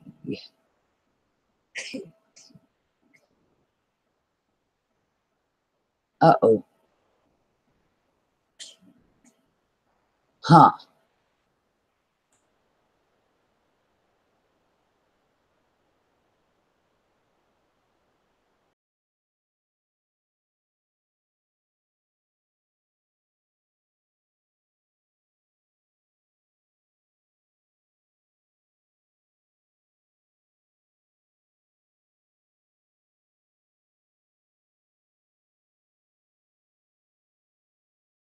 Okay. 850? 850, okay.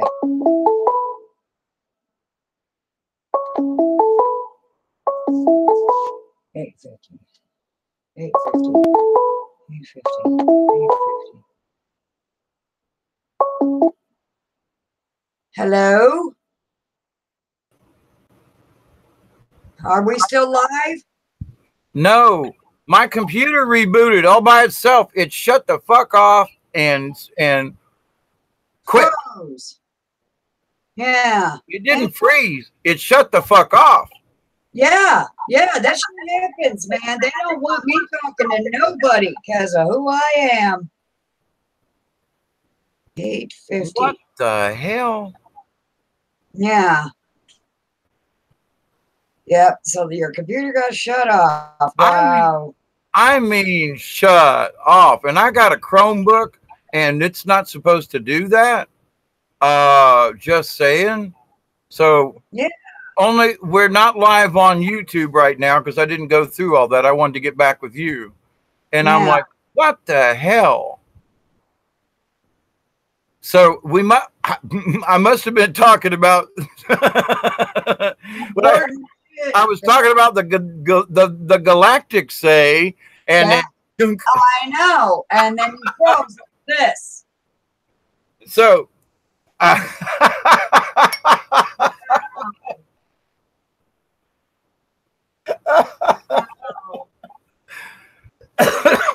oh well. That's okay. But with it just you and me, I'll finish this up. I gotta go do the boys' room and thing, and we were on for over 2 hours too, by the way. But not that I wouldn't have went a little longer with you. But just to wrap this up with you, though, and thank you for joining tonight. This morning, I think it was just great because as I've been discussing with people, I think that it's just us common folk who need to talk. And when we talk amongst ourselves, like with Brian from Milky Way Weekly, for example, he asked me onto his show because he thought I had something to share. And I'm very grateful. And I've gotten a lot of folks. I've gotten over 60 people join my channel by being on his. I never asked, but if things are going to work out, then they work out. If the synchronicity's there, then it's going to be there. You know, you understand what I'm saying. Right. So with this new energy coming in, though, we're supposed to, between now and roughly the 1st of November, have 5 more waves come in. Yeah. And that's from the galactics.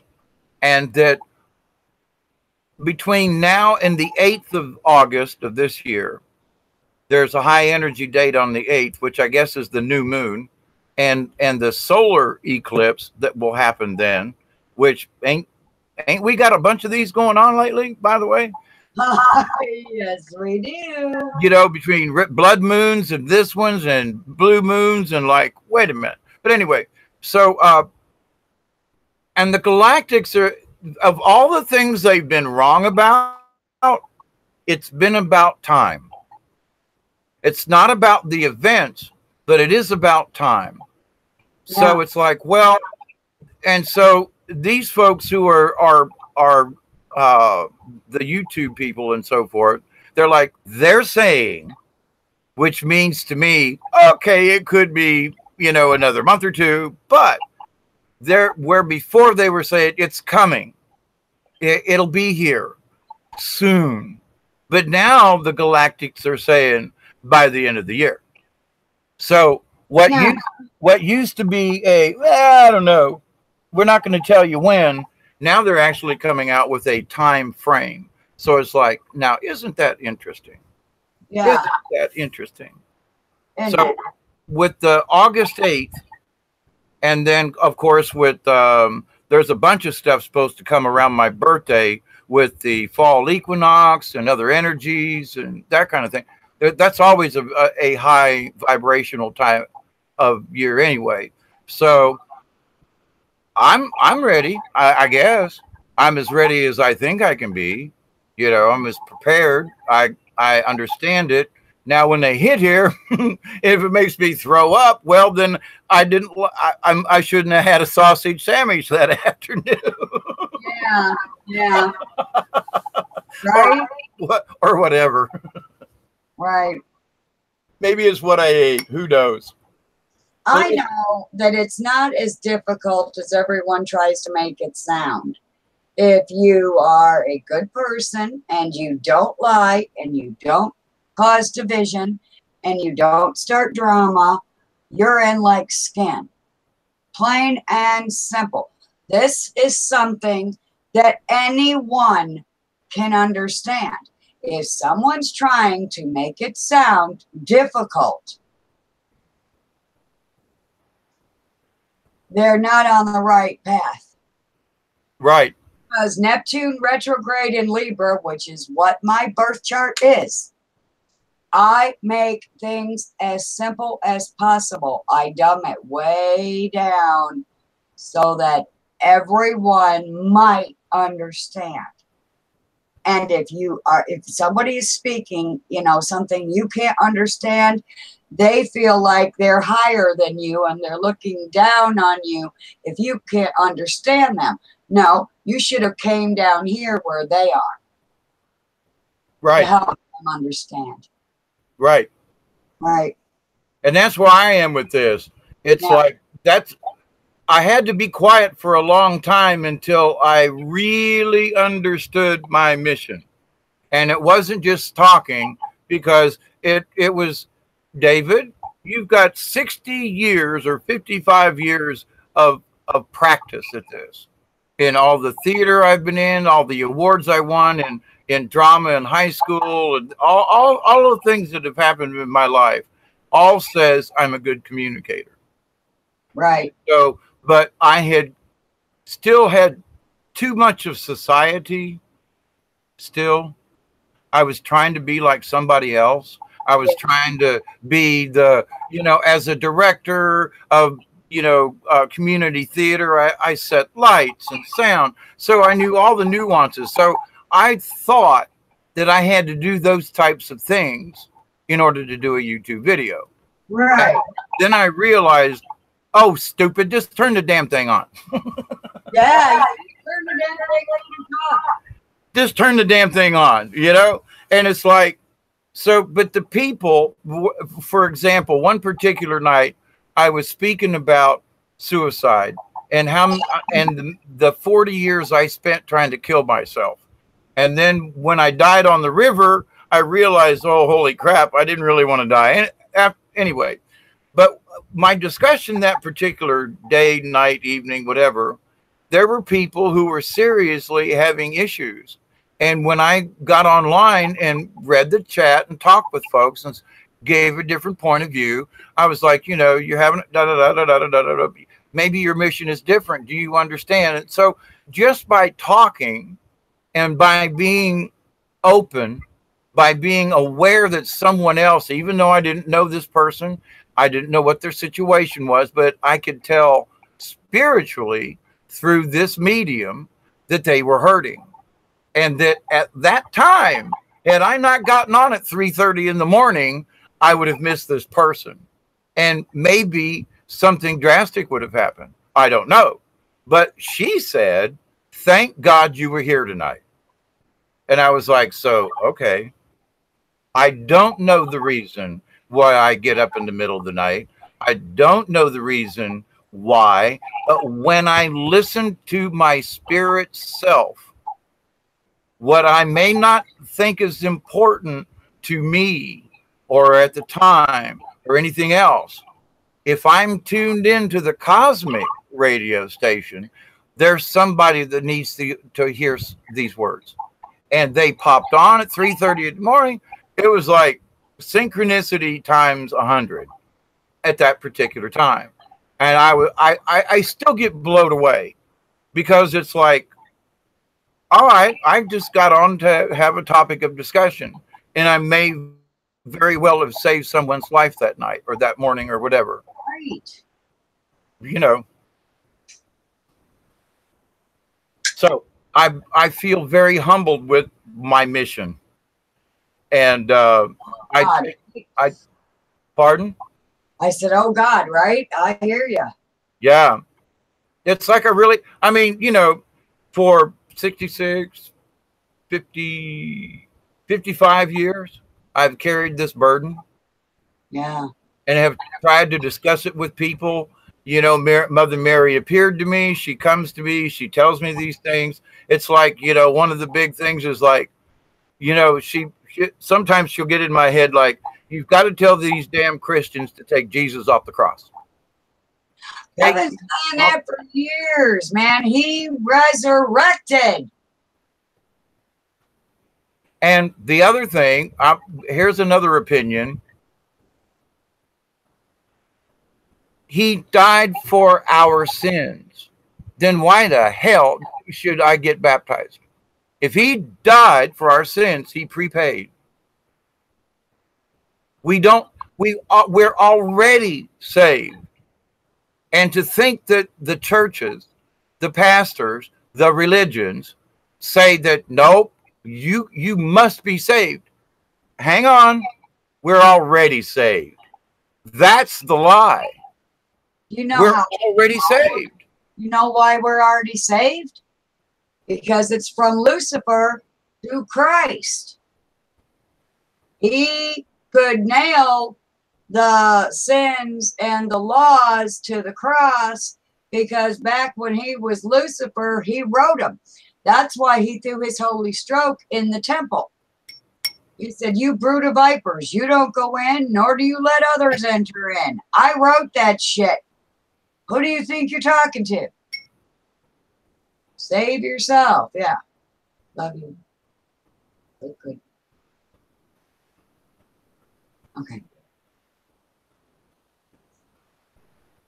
Okay. Okay. But anyway, I just checked YouTube. I think we're still live. So it's good. We're getting this all recorded. Oh, really? Yes. So I don't know how, but we are. But anyway, from Lucifer to Christ, the Bible is a book that tells us we first started out wretched. And as we're reincarnated or born again, if we learn from our past mistakes, we evolve until we eventually become Christ, and then it is finished. That is our hope. That is why we are forgiven already, because we did the work.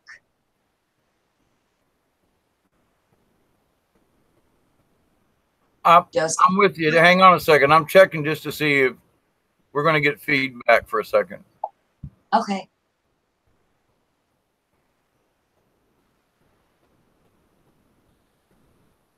I'm checking YouTube. Okay. Well, yeah, you're right. It does. It shows that we're still on. Either that or it's replaying. I don't know if it's replaying. I looked at myself and I saw me up there on the mouse really close up to the camera. And I'm like, yeah, I think we're still live. So we are. See, now that's an oddity in itself, because usually you got to go through all the hoops, right? It shows up. Your whole thing shut down. How are we still alive? Oh, well, but we are. So the powers that shouldn't be didn't win tonight because the powers that are made it happen. See, so I did a little story. It's been about 3 weeks ago now. And my friend and I, we've been friends for, I don't know, going on 40 years now. And so she calls me up, and we used to go to IHOP all the time, once a month, blah, blah, blah. And she goes, hey, how about we go into IHOP? I'll treat you for dinner. Well, I was thinking, you know, she just had a birthday a month or two earlier. I'm going to treat her. I won't say anything. Yeah, I'll ride into town with you. So when it comes time to pay the bill, I take it, and she's trying to argue, you know, that kind of drill. And I'm like, just shut up. It's your birthday present late. You know, come on. We'll go to the house. And so stop at the store, and I'm going to get a gallon of milk and a pack of cigarettes, and I'll get you some gas. So we pull up to this gas station. Now, this is way out in the country. It's like 10 minutes to 11, about to close Monday evening. And you can see this store for 2 miles down the road. It sits up on a hill. There's nobody at the gas pumps. This is important. So we'll pull in. We'd make a left-hand turn. It takes a while to get in there. Nobody at the store. One car. Nobody at the gas pumps. We pull into this pump. She doesn't stop at the first one or the second one. I think she's going to like drive around and come back or something. And she stops at the third one. Turns off the car. And she says, you want me to pump the gas? And I said, sure, I'll go in and pay. And then you pump the gas. So, and I said, but wait a minute. So something just stopped me. It was a download. And I looked down, and I saw how much it was per gallon. I had plenty of money. That wasn't the issue. But I was like, okay. And it said, get $10. And I looked at her and I said, how about $10 worth? Is that enough for you? You know, yeah, okay, fine. So we get out of the car. I go into the store. I get the milk. I'm standing at the counter. It takes 2 minutes. She starts pumping gas. Now, so I go up to the lady and I said, okay, this pack of cigarettes, and I want $10 worth of gas. She goes, your friend's already swiped her card. Now, I got out of the car with her. Her purse was between my legs on the passenger side. I'm thinking, how did she get her card out? Okay. So I say, well, all right, are you sure? Here's 10. No, it's already paid for. So I'm giggling now. So I walk out of the store and I go, I'm yelling across the parking lot, Martha, where did you swipe your card? She goes, no. And I said, then how did you start pumping gas? She goes, I don't know, but it's stuck on $6.68 and won't pump anymore. And I went, what? Okay. Now, out of the $20 bill, I just so happened to have $6.68 worth in change. So I walk back in this store and I go, ma'am, is this thing stuck? And she goes, sir, it's already been paid for. The pump would not have come on unless she swiped her card. And I said, but she didn't swipe her card. And she said, but $10, someone put $10 on that pump for you. And I went, ma'am, she does her cards at her and the lady's like turning the computer around in the store, and I'm leaning over the counter, right? She goes, see, it's already paid for. You can't pay me for it again. And I said, but I don't want to drive off, and you know. And she's, sir, it's paid for. I don't know who paid for it.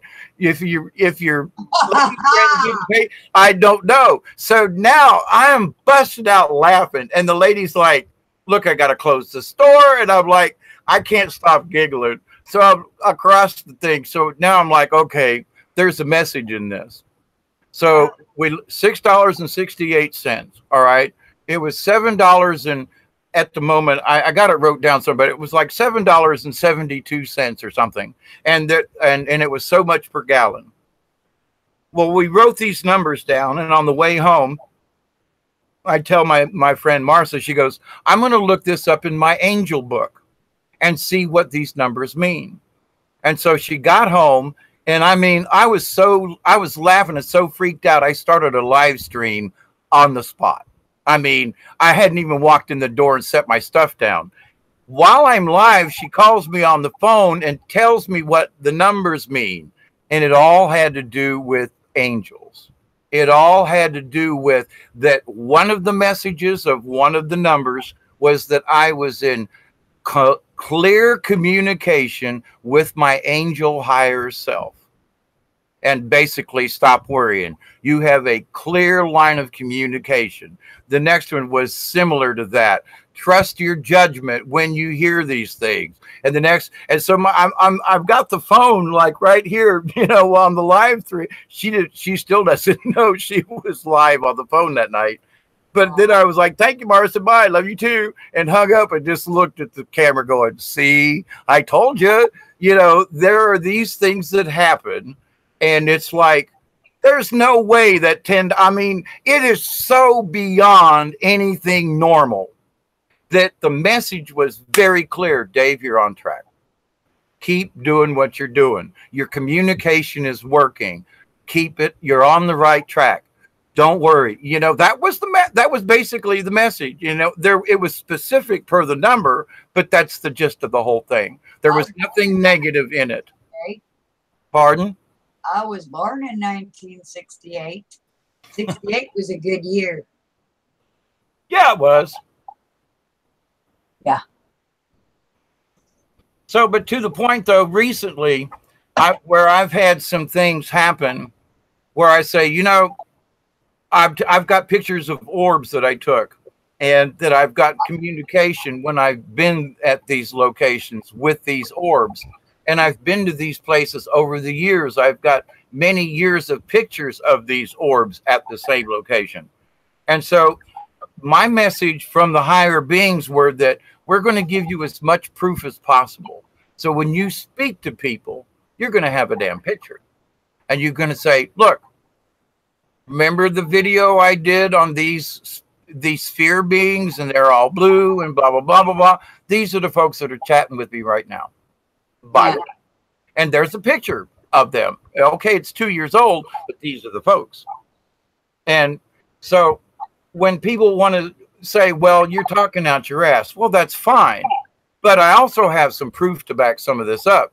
So online, live with, you know, in color, these are the angel messages I got. And my friend Marcia, who I love her to death, I do, but there's a lot she thinks I'm just too kooky on, and that I've gone over the edge.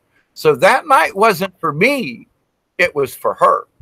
Yeah. It was for her to say, you know what, Dave, you might think Dave's crazy, and he is in a good way, but to the point, right. You just interpreted his messages. You just got $6.68 worth of free spirit gas, by the way, you know. So, hey, you try to explain yourself out of this one because you were involved with me. John the Baptist's mom's name was Martha. Martha was actually Martha as well. Marsa.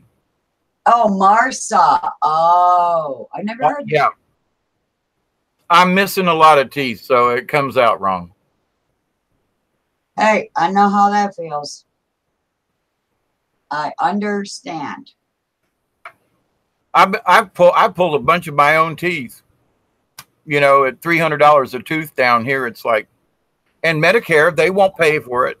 I went to the hospital. My face was so swelled up, and the only thing they would do was give me antibiotics.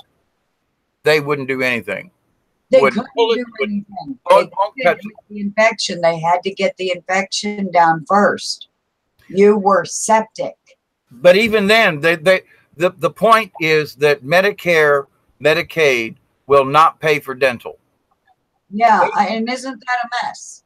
Yeah, and there's all of us old folks who got cheated out of our Social Security checks. You know, I mean, I lost $400 a month from what them assholes did back in 2008. I mean, and all the other baby boomers. You know, we all lost money on that. You know, bastards. Yeah, greed. But karma's a bitch. And karma's got my back. Karma's my best friend. Because I have done nothing my whole life but stay on that right track. And so the Bible says, that do not anger God by coming against his people. And that's all that we've ever had, people like us, is people coming against us. That's bad karma. Brother against brother, sister against sister. Mother against daughter, daughter against mother. Yes. Yes. Yeah, my son, he hasn't spoke to me in 5 years, and I haven't given up, but I'll probably hear from my grandson before I hear from my son. Yeah. I hear from my daughter periodically, but it's just, she gives me very minimal information, and it's only via text. She won't call me on the phone. She won't let me call her. She won't come see me. She won't let me come see her. And so, yeah, I feel like eventually my grandkids are going to want to know who Grandma Paula is, and they're going to hunt me down, and they're going to want to know why their mom did that. And I'm not going to lie. I'm going to tell them the truth. I raised her with the truth in my mouth. I taught her right from wrong. I showed her good from evil. I taught her how to be a good individual, but she was in that family with me, and that family was a train wreck, and she got ran over by the train wreck and became part of the train wreck. Yep. And so I understand that. Doesn't mean it doesn't hurt, but, I have to find a way to forgive, because she doesn't know. She's still in the Luciferian mind. She hasn't learned from her mistakes yet to be able to be Christed enough to understand me when I talk. So she always thought I was just crazy because everyone else said I was crazy. But according to my Kaleidoscope birth chart, I'm the jewel of my family. I'm one riding on a mighty elephant. I'm away from my residence in the world and not of it. And I'm performing a sacrifice.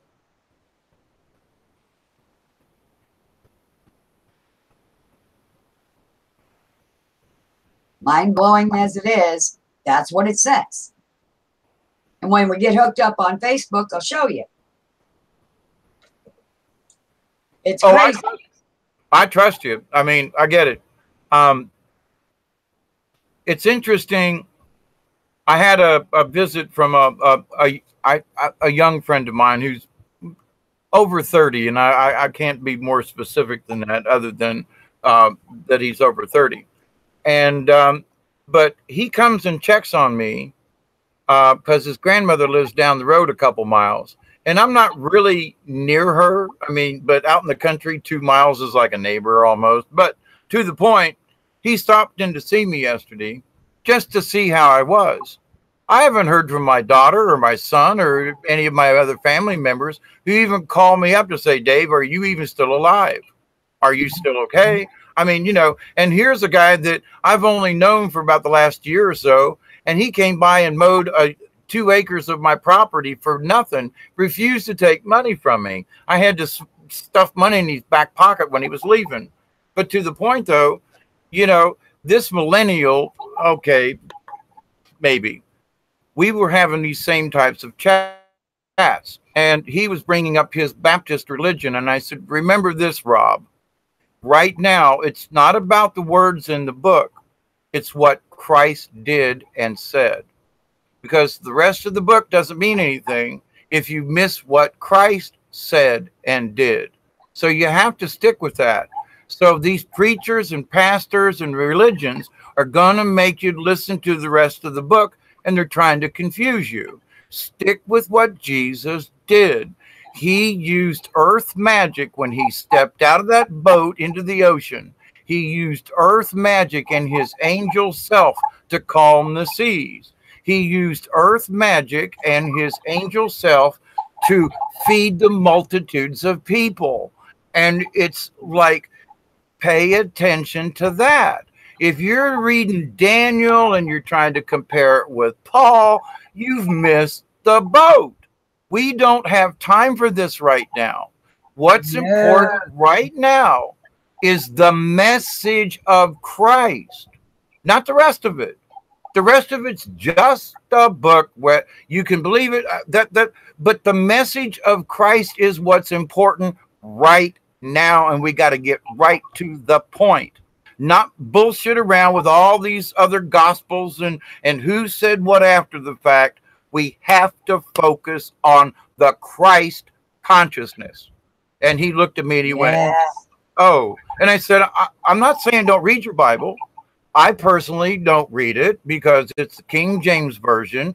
He bastardized that text unbelievably. Some of the most important words in the whole text, in my opinion, especially in Revelations. But in the King James Version, it says that the Lord is going to return and he's going to bring a light. If you read the old Douay-Rheims version, which is what King James took his version from, it says that the Lord returned and he brought enlightenment. Yes.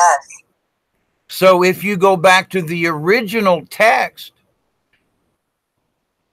Jesus never said to worship him. He said to respect, honor, and adore. King James changed the word adore to worship, so that now we worship him, King James, because King James was king of two separate countries. First time it ever happened. Not sure if it's happened since, but he was God on earth because he told the Pope to go to hell. So the references to the Lord is to him and to the king. He is referring to himself, not to Jesus or to God Lord. No, I've studied it. I grew up with a Catholic Bible. So I'm reading my Catholic Bible and everybody's telling me, read Psalm 44. Then I read Psalm 44 and they go, that's not Psalm 44. Well, yeah, it is. In my Catholic Bible, it says Psalm 44, but in the King James Version, it's actually Psalm 42. He dropped several Psalms, rearranged them for his own convenience, and they don't really read like the old text did. And so there are people who are using the King James Version, which is the current versions of King James versions are not the version he changed. They changed it since then. So every person who prints a Bible, who prints a King James Version, prints their own version. Yeah. Bottom line. So people are reading a book that has been changed so many times, but yet they're saying that it is the true word of God. Now, if you want the true word of God, then you need to burn your King James Version. Quite frankly, because you're listening to a lie that was created by, guess who? King James. Pay attention. I mean, it's like, this is right there. Now, but the word of Jesus, I compared, I mean, line for line. In the King James Version, he didn't change what Jesus said. So what I keep telling people is use your Bible, but understand if you've got a KJV, well, lots of stuff have been changed. But if you simply focus on what Jesus said, you're going to get it. Even though you might have the wrong version or a different printing, you're going to get what Jesus said. So forget the rest of it, but concentrate on that. Concentrate on the fact that in Revelations, King James didn't change certain verses. And it had to do with when the angel came to speak to John in verse 19 and also again in 22. And so when the angel appears, John bows down at his feet. And the angel, the first thing he says is, get up, my brother. You are as I am. Yeah. And he says it again in chapter 22, just before the end of the last book of Revelations. And then he says, the angel says, Any man who changes the word of God, I'm sort of paraphrasing, but his name will be written out of the tree of life forever.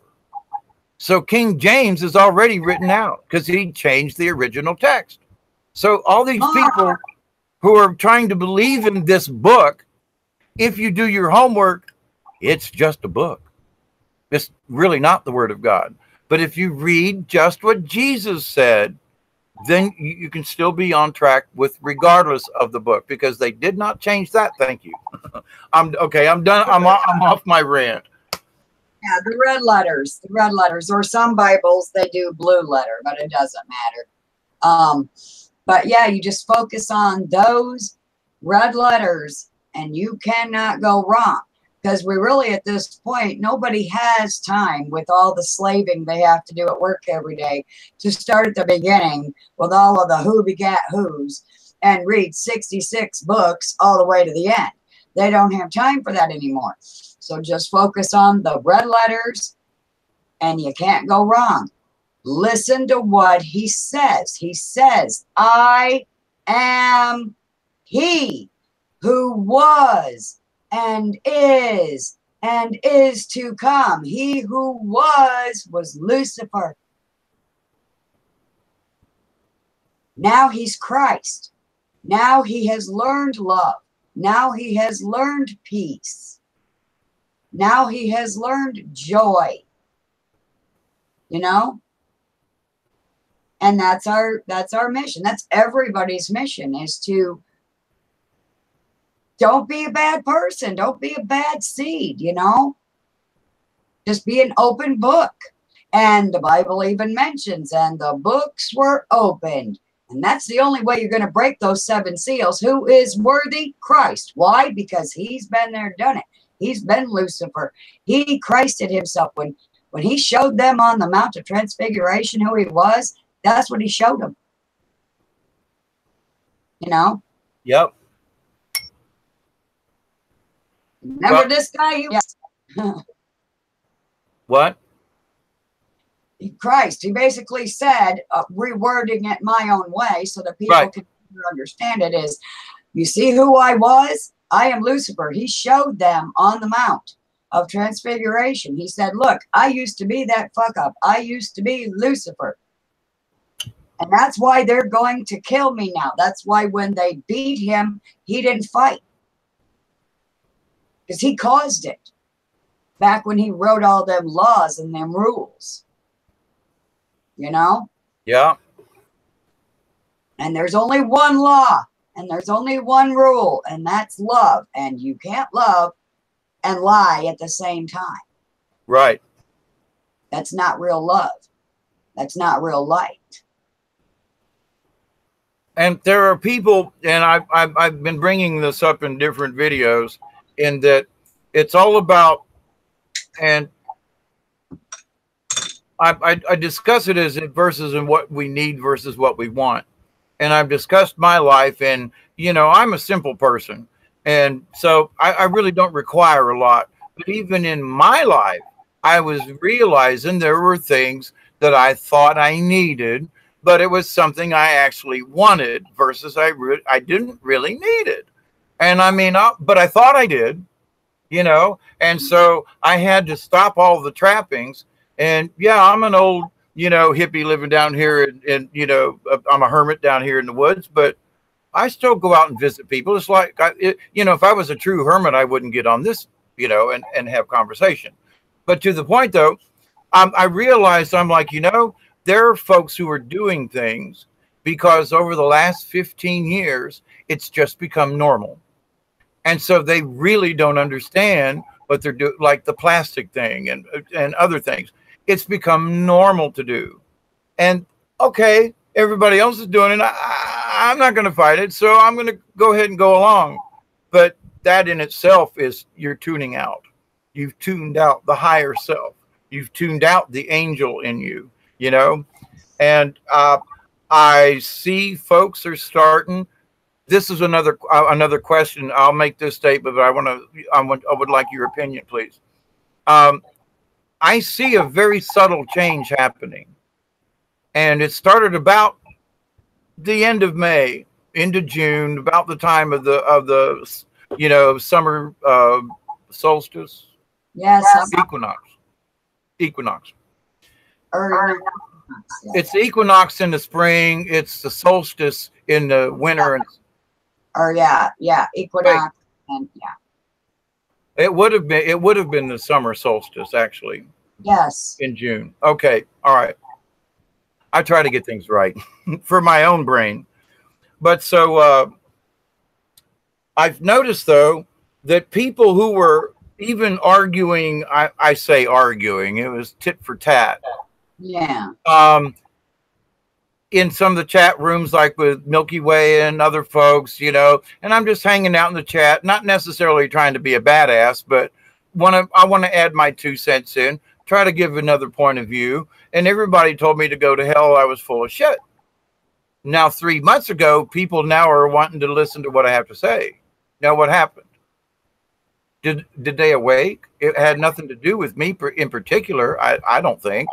But it is the fact that there are people now who were bickering over the smallest of things. And, with some of the things you could say, I could bicker over some of those, but it's unimportant, because we both agree that what is important is the word of Christ and what he did. Whether you believe in this or that, it doesn't matter. We both agree, and we all agree that the Christ consciousness should be the focus. So why bicker about anything else? Anything else is a distraction. They're in there to distract, because they themselves are distracted and they don't know how to do anything else. Like, I don't know how to not be me just to please someone. I'm not a people pleaser. I am me, and you either like it or you don't, period. But they are distracted by their own selves. And so they come in with their distraction, trying to get everybody off topic and everybody upset and everybody at each other and bicker, bicker, bicker, bicker. Grow up. Evolve already. How long have we been here? I hate to tell you, it's been longer than 6,000 years. It's been millions. It's time the human race woke up. Yep. Again. Again. The Galactics say this is our 6th try. Okay. That's. Could have sworn the Bible said we're on our 5th try. But that it was the 5th, and this is the 6th. Oh, that's right. We are in the 6th now. That's right. Thank you. I stand corrected. Because I'm not trying to correct you. Ended in 2012. It then began a new era, because that era or epoch had ended, and now we have begun a new one, and we're in year 6. So we are now in year 6 of planet 6. It's not the year 6. It's the 6th time. The 6th time we've done this, yeah. All the planets have had the opportunity. This is the 6th time in the Earth solar system's history that we've had. And we're entering the 6th, having nothing to do with days, but okay. So with that, yeah. So, and the 6th, yeah. I can't prove any of it, but it feels right. And I know that I'm probably Palladian, and I started this conversation way back when, but to the point as a little kid looking out the window, looking at the star cluster of the 7 Sisters. I'm 8 years old looking out the window. I was in Cub Scouts, Boy Scouts, so was always looking at the stars. But I knew to get up in the middle of the night and look out my window at that specific constellation and stare at it for hours as a child, and then wake up in the morning and not having a good night's sleep because I'd been staring at this little constellation in the sky all night long and wondering why. So I've had information relayed to me that yes, I am Palladian, but I don't go around like some of these folks, and it kind of bothers me a little. Okay, If you're Palladian, fine. But they go into, oh, and I've had this history and that history. Okay, maybe. That could have been a dream, but they're trying to convince everybody that this is how it is forever. Like, wait, hang on, back up a little bit. You know, I'm just going to say I firmly believe that I am Palladian, and probably had something to do with Atlantis. I knew too much as a kid about the pyramids. I was an engineer or something. I wasn't a Cleopatra's right-hand man or a priest, but I know too much about engineering. And I knew as a child a bunch of slaves didn't pull no fucking block up a damn ramp. I mean, come on. I never believed it. I still don't. They use levitation to build pyramids. You know, they use Tesla technology type stuff, you know, levitation to build the pyramids. 369.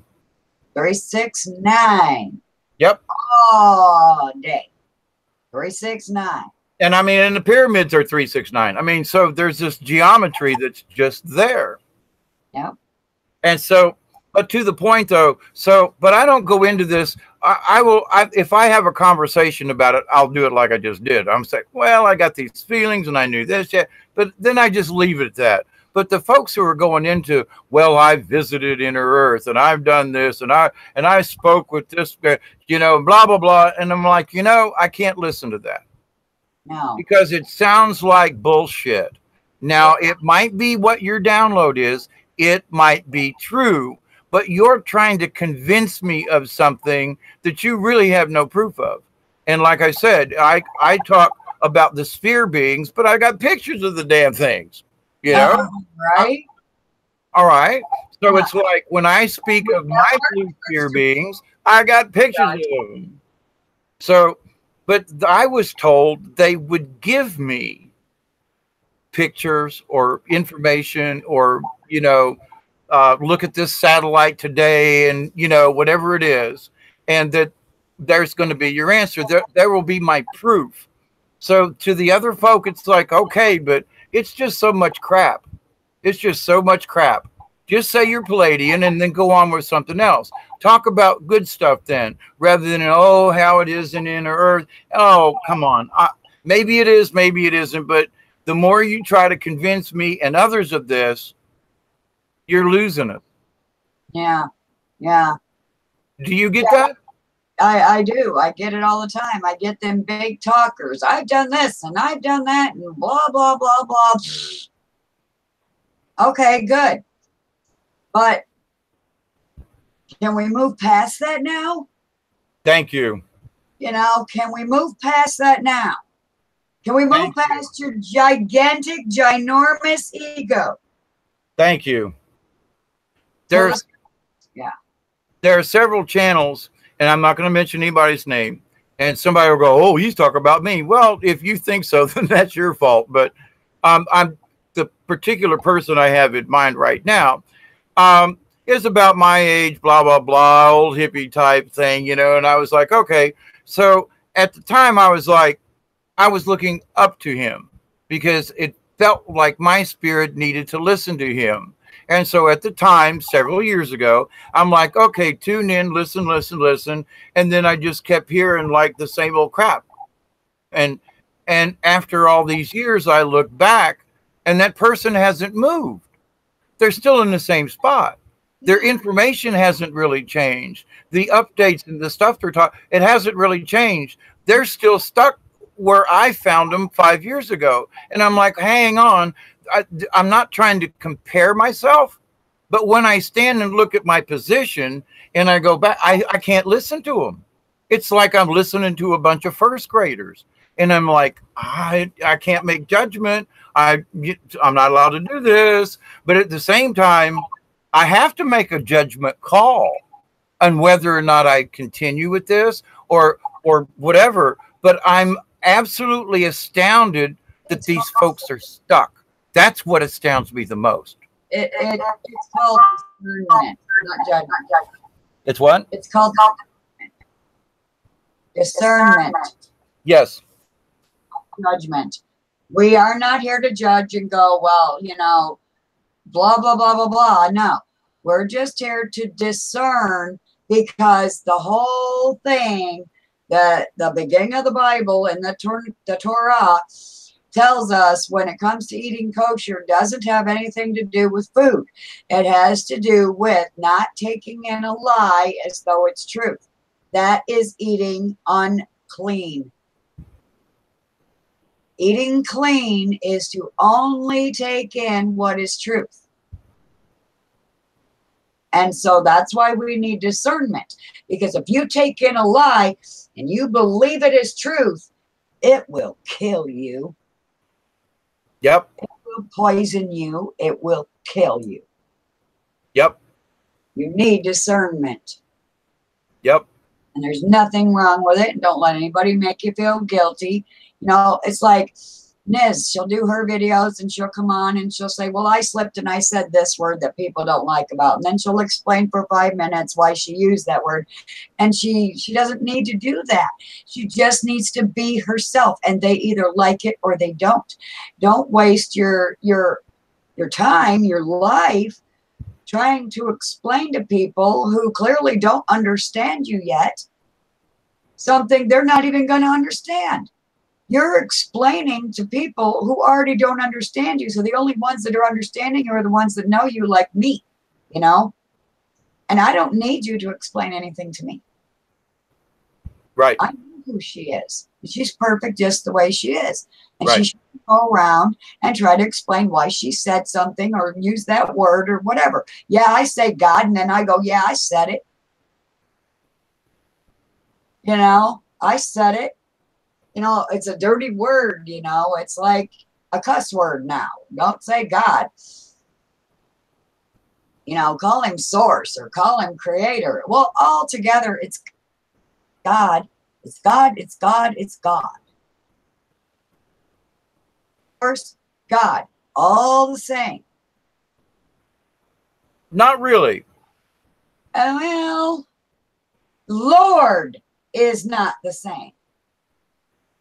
Well, I have worked hard on this particular thing, because one of the things that has been shown to me is that people are too worried about the word God, and the word God has been used too many times in wrong circumstances.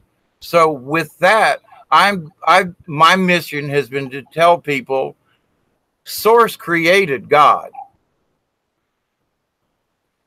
Yeah. And you have to get it. You have to understand there really are gods, and there are creator gods, and then there's source. Okay. Okay. Source is available to everyone all the time. It's always there. It's the quantum, blah, blah, blah. But creator was a being from source that went around creating things. God was the manager put in charge. And God is a mean son of a bitch, because who would tempt and do what he did to his creation like Job? That God in the Bible is a mean, hateful son of a bitch. Creator would never destroy anything they created. Mother Nature might happen, other instances, but creator and source would never, ever, oh, this is the devil, and we're going to see if he believes in me. That's bullshit. And if you believe in that God, you got the wrong one. Yeah. Yeah. Well, he started out being a crazy person, you know, and being judgmental and being evil and being smiteful, and yeah. So my discernment with people are they're so caught up with the word God.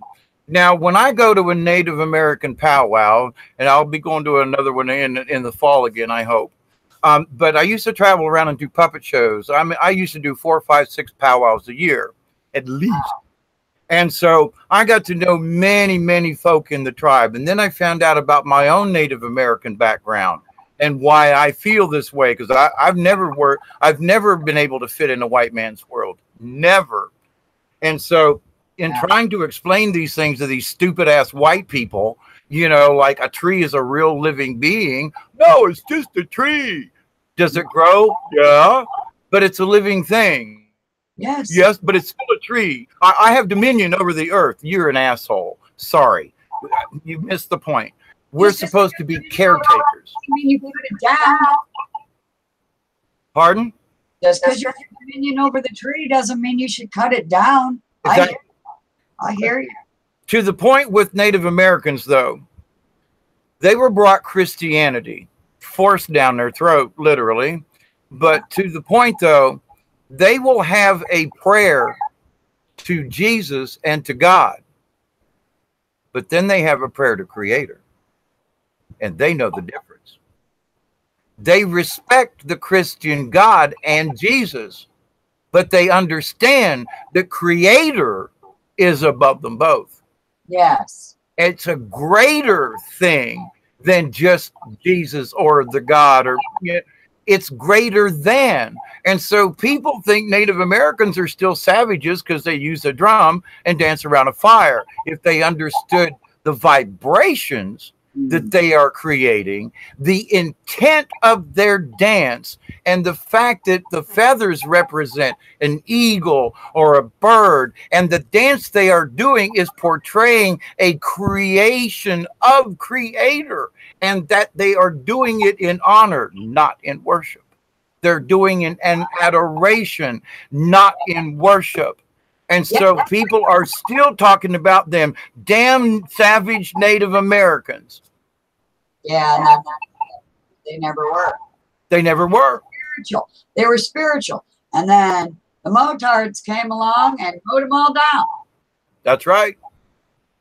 I mean, you know, folks, and they have argued with me on this, but when I am around real, sure enough, tuned in Native American folk at a powwow, there is a spirituality that hits you before they get to you. It precedes them. Yeah. And they don't have to do anything. They just are it. Yeah. They walk with it. It walks with them. And it is an understanding that they have. And white people don't get it. They go to church, they pay their 10%, they go home and fuck the neighbor and kill the dog. You know, yeah, I hear you. It's horrible.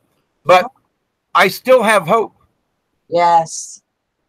You have to keep your hope. You have to. Of all the bitching I just did, I still have hope. That's the reason I'm here, because I still have hope. I can see these minute changes where 6 months ago I had literally said, I want out of this job. I want out of this. I want out of this. I'll go pick up garbage on the side of the road. I will go back on the river for 4 days with no water, but get me out of this one. Hellhole. And it is a hellhole. This is hell. This is hell. This is hell where there's weeping. Make no bones about it. This is hell. Otherwise, why is there pain? Otherwise, why is there teeth grinding? Why else is there crying all the time? This is hell. This is school. This is Sheol.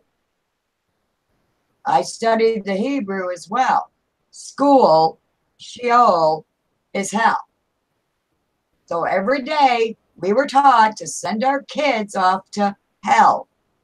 Off to school. Off to Sheol. All the same word. And the goal is, this is in the belly of the whale. This is where Christ came to preach to the masses that they might be resurrected up out of hell. If they don't hear the messengers that were sent, the me's, the you's, the nizzes, the annas, the whoever's, if they don't listen, then they will have to keep wallowing, you know, like the pigs do in the slop, because they have not seen, they have not heard, they have not understood. Right. Yeah. And one of the big things that I got recently, and I mean, my prayer is really deep meditation and go on and can live. I mean, there's no one that lives here in the house with me. All I have to do is feed the cats and the chickens. So there is nothing I have to do except take care of little old me. So in that respect, it's a good thing, because if I need to meditate for 2 days in a row and literally stay on that plane, I can be there. And so, and I understand that. And it's like, I bitch about it. God almighty, I've been asleep for the last 3 days. I don't know whether I paid my light bill. I mean, I don't know. I mean, I'm really they took me someplace else, but they brought me back with information. And now this latest information, I've been praying. It's like, Mother Mary, please. I know there are a lot of people who don't believe in you and say that, you know, that's all a myth, blah, blah, blah. It's just the Catholic creation. But I know that you've appeared before me many times in my lifetime.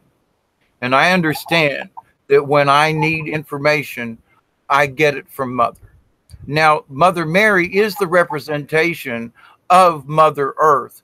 She is the sacred goddess, you know, and where she's Cleopatra, really, in so many ways. Because Cleopatra was one of the last goddesses on this planet before the last change that brought us into Pisces. And now we're coming out and going, and we're in Aquarius. But you understand that. But with this point, though, Mary told me, she said, you can't worry. If they don't want to listen, stop trying to make them. Right. And I was like, yeah, but my friends. And they're like, but if they don't want to listen to you, don't get upset. You just, and don't pat them on the head like a little child either. Treat them with respect, but at the same time, just say to your friends or whoever, I'm here if you need me. And can we agree or disagree? Because that's the only thing that we can agree on with people like that is we agree that we disagree, you know? Yeah. Yeah. I've been telling mostly on Facebook, but it's spilled over a little bit into YouTube. But that, which is more important, religion or spirituality? Spirituality. Right. So it's like, but how many people are arguing over religion? I mean, there's like 189 different Christian religions or more or something. It's unbelievable. I mean, they can't even agree to be Christian. But to the point, though, it's like, all right, but I mean, the Methodists, you argue with the Catholics, and the Catholics with the Methodists, and the Methodists with the Presbyterians and the Baptists. And confusion and chaos is the rule. So the message has been, when I have chats with folks, it's about spirituality, not about religion. If you need your Bible or whatever it is to be spiritual, okay, fine. But understand that people have messed with them words when they reprinted them. They're not the original. But if you keep the word of God, or Buddha, or Confucius, or whomever deity you wish to choose, but if you follow that core belief, that's the spirituality part we all can agree on. I mean, even the damn Muslims can agree they want to go to heaven. So, I mean, hey, we all really want the same thing, don't we? Yes. But we got to drop the religion. I mean, quit arguing over the religion and focus on the spiritual. Yes, that's the only thing that's going to bring it all together. Everyone else causes. I didn't catch that last part, please. Everything else causes division. You know, the religions, they cause division. Hence, there's over 200 of them. You know, but we can all agree that we all want to make it back home. We can all agree that we all want to make it to paradise or heaven or whatever you call it. We're not going to get their argument. And we're not going to get their arguing with each other. Nope. Something that I'm bringing it up, and it's more for the video than for you, but to kind of, it was brought out yesterday actually now, but that ascension is like going up to the second floor. We're not really like woo going somewhere. We're just going up to the next floor. We're going up a level. The ascension, okay, you ascend the stairs, but that don't mean you're going through the roof. You're just going to the next dimension, the fourth dimension, which is, okay, it's the fourth floor. But in this little analogy that I give and have given before is that consider yourself in the water and you want to float up. If you were a scuba diver, you got your tank on and all your gear, but you got a weight belt on because that's what holds you down. Now, if you wish to ascend, you take weight off and you float up. So all these worldly things that we have can't go with us. None of it. And so when we start up these stairs, we're going to go up to the landing, and when we get to the landing, there's going to be somebody there going, empty your pockets, take your shoes off, empty the rocks out, take off your weight belt, get rid of the ring. You know, you're only going to make it to the mezzanine. You're not going to make it to the next floor. You're going to go up. But you're going to think, well, but I'm okay because religion told me I'm good. And then you're going to get to the landing and you're going to see that fourth floor and you're going to go, crap. But you're not going to be able to go up. You're going to have too many things weighting you down. And those things are frequency. Bottom line, it all adds up to frequency. We're not going to go through that hole in the eye of the needle because you can't take anything with you. And if your frequency is off, you're never going to go through the eye of the needle. You're never going to make it. You cannot go through the eye of the needle, bringing your items with you, and you're not to ascend up Jacob's ladder to the next level with the burden of, I've been lying to everyone out there on the internet so that everyone will worship me. You have to put that down too. It's not an actual thing you can hang on to like this hand lotion is. But you have to lay those burdens down. Those lies, those stories that aren't true. You have to lay it all down. You have to come clean. If they're still alive, you have to say, I'm sorry, please forgive me. I've been lying to you this whole time. When you die, your heart should be as light as a feather. No burdens. Actually lighter, but yeah, you're right. Yeah. Yeah. An angel feather. An angel feather. Yes. Right. And with that same thing, come back around. And I used, well, I have several friends of mine, and they started out low on the totem pole, going to school, working in a hospital as a maid or whatever, and take advantage of the program and, get their LPM or whatever. And so I've noticed, and I had a lengthy discussion with my friend Martha, actually. And I said, okay, so now that you became an LPN and you've had 25 years of experience and you know all these things as a nurse, does that make you better than the janitor? Oh, well, hell yeah. And I was like, hang on. Didn't you start out as a maid and work your way up? Didn't you work beside that janitor? And then you got your LPN license, and then you became a nurse, and all of a sudden, your paradigm changed. You are now better than the janitor. What makes you better than the janitor? The knowledge. The knowledge should make you more humble, because now you have this knowledge to share. But now you say, I'm making twice as much money as the janitor, and screw the janitor. I'm more important now because I'm a nurse, and he's still the janitor. He cleans up the and the shit and everything. He cleans up all the mess. He cleans up after everybody. He goes around, he wipes your ass. That's my job. I'm the mother. I'm the Cancerian, the highest empath. I'm, what does the mother do? The mother cleans up the puke and wipes the ass, It is what it is. Nobody is better than anybody else. Nobody. Right. Nobody. But the thing is that in our social paradigm now, even my closest friends who I love dearly, and I ask them this, what makes you better than them? I went to school. Hank, wrong answer. Wrong answer. But I'm on a spiritual path. But you just said you're better than the janitor. How can you say that and then say you're on your way to enlightenment? You're full of shit. My charts. I mean, my charts can't say handle both ways. humbling. It is so humbling. It is ridiculous. I can't believe that's what all my charts say. Everywhere I look, there it is. No, I'm almost in denial of it. How is that my chart? You know, how does my chart say I'm a Buddha or I'm a guru or I'm a Messiah or whatever? What's the other one? Shaman. Shaman. That I'm a shaman. Really?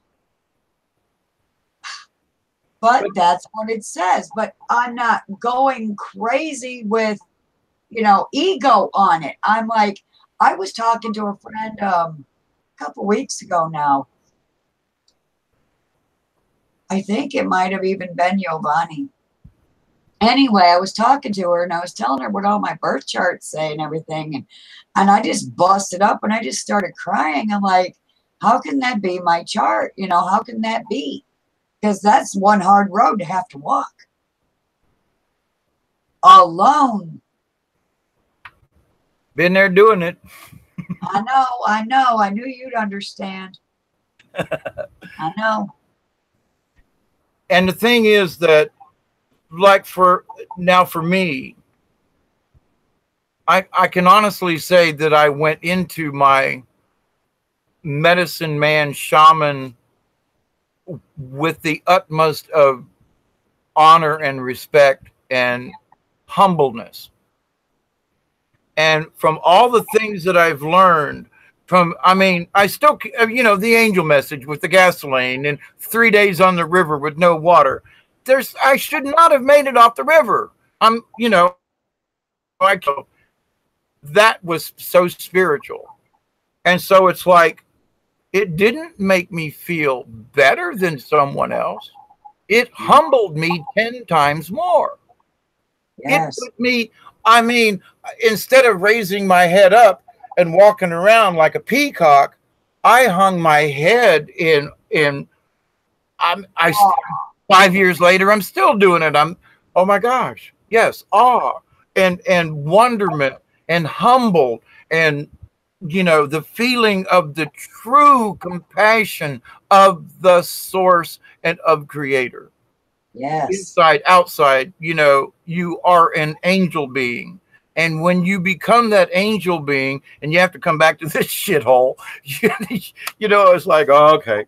But I accept my mission. I get it now. But to the point, though, it didn't make me feel better than anyone. And I look at these other folk and I go, how can you be that way? I find more humbleness the more I learn.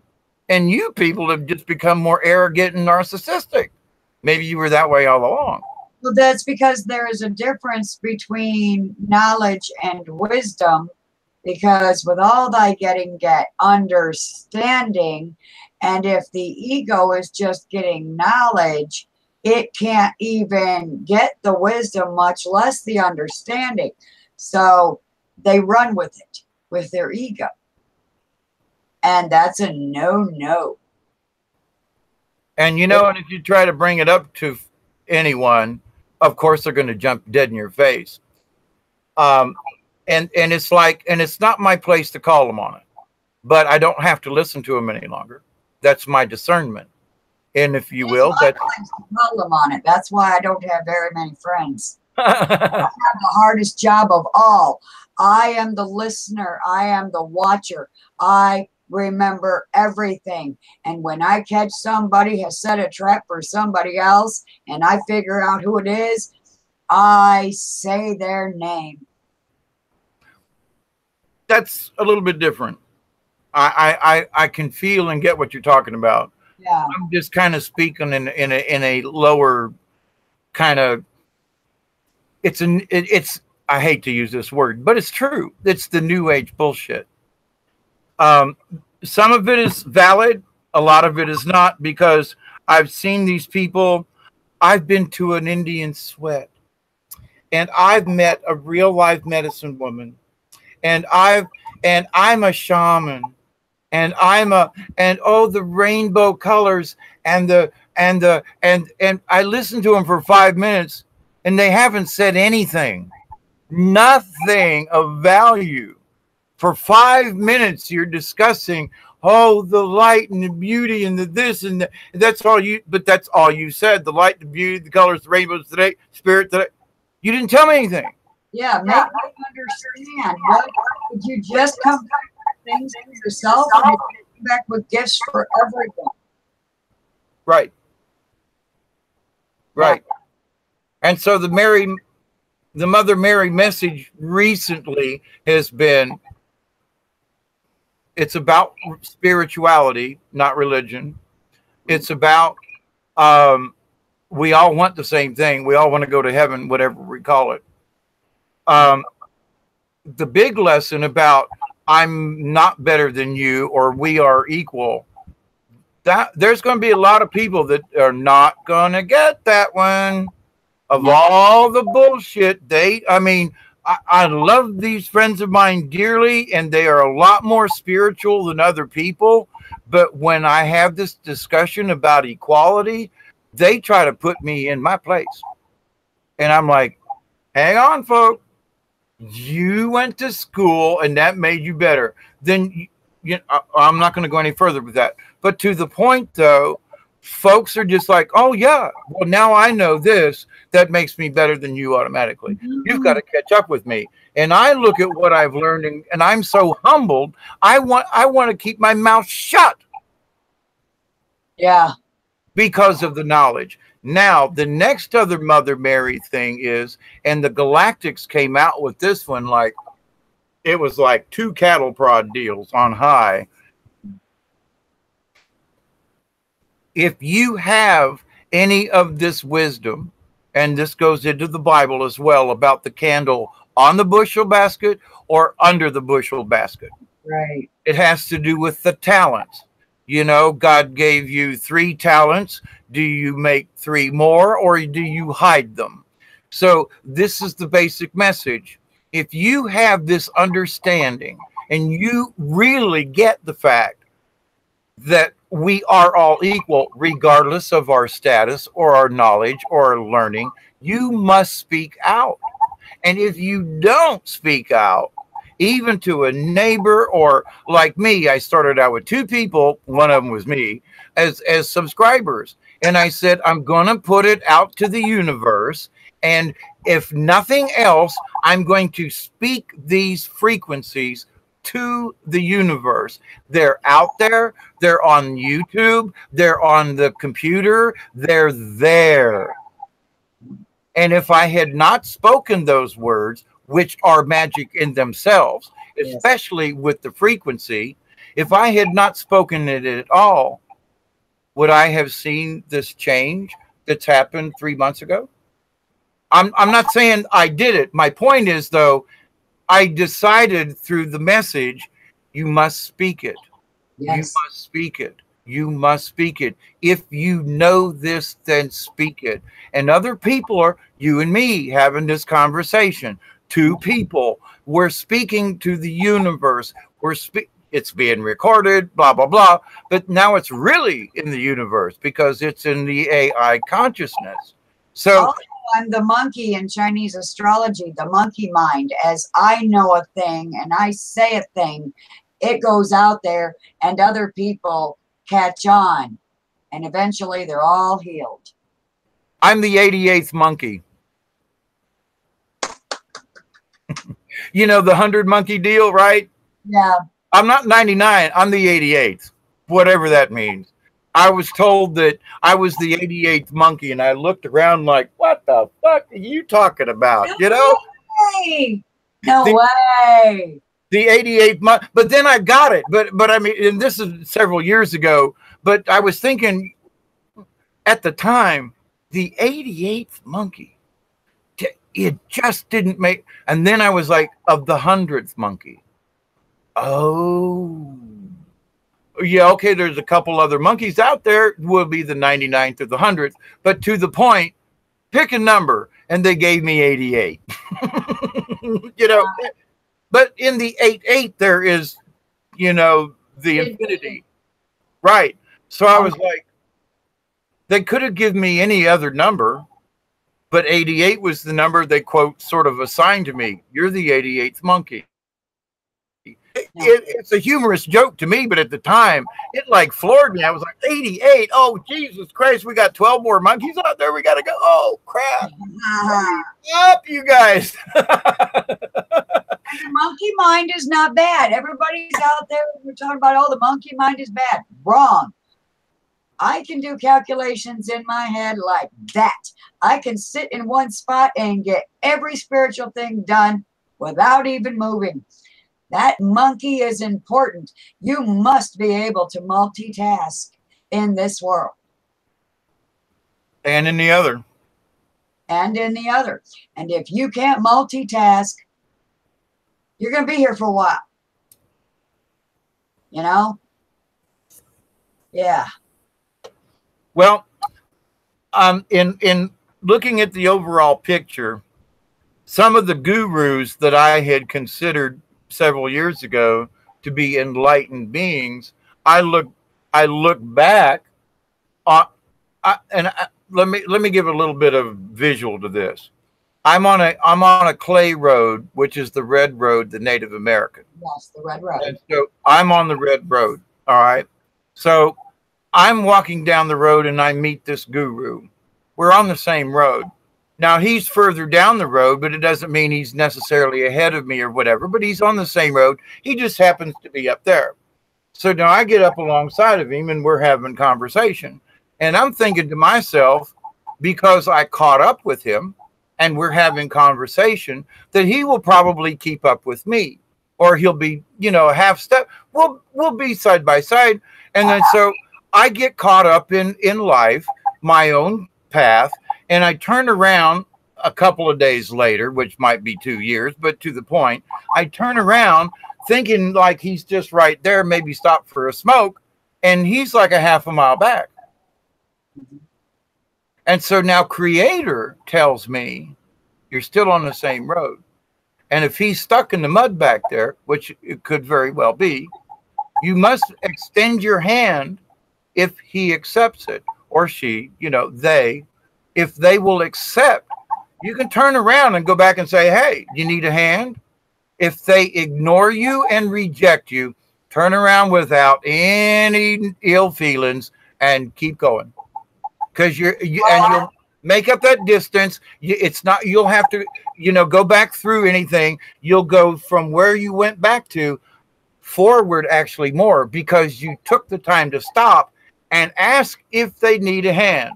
If they refuse you, forget it. Just go on. Yeah, it's like when there's someone drowning. And it's like when someone's drowning in the ocean. Yes.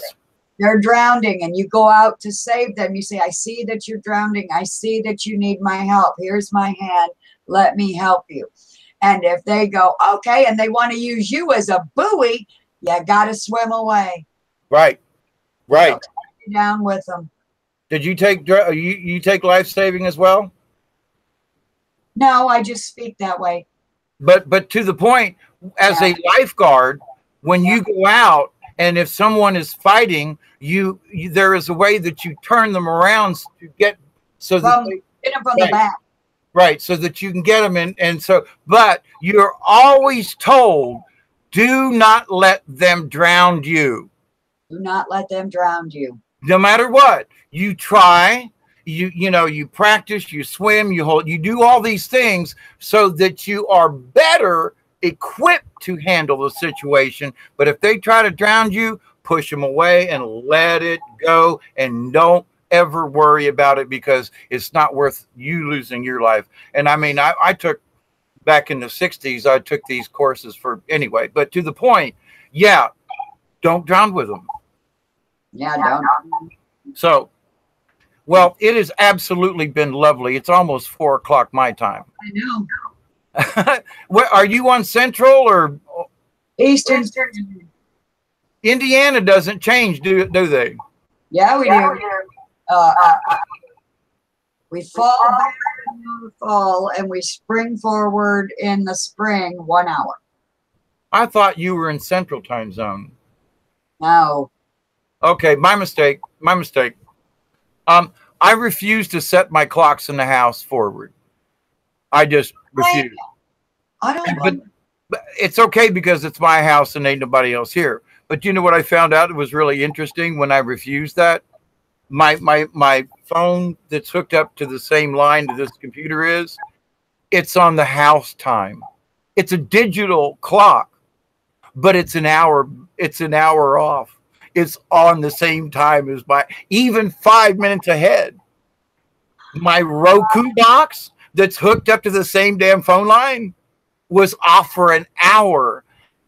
It's digital. It was off for an hour for 4 weeks. And on the 3rd day of July, there was like a big zzz, and that phone went, the Roku box, it changed its time correctly to this computer, but the house phone's still off. It's still on my, it's just a battery clock at a $9 clock at the dollar store.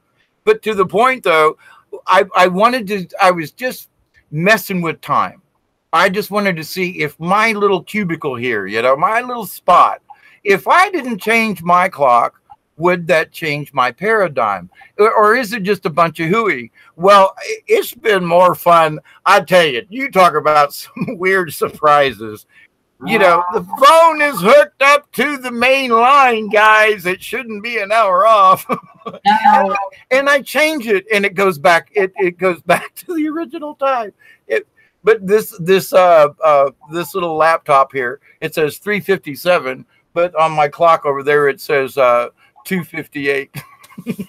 Yeah, I have 3:57. Pardon? I have 3:57. Yes. Right. Well, see, that would be, quote, the correct time. But, Dave's time down here in Hermitville, there's different paradigms.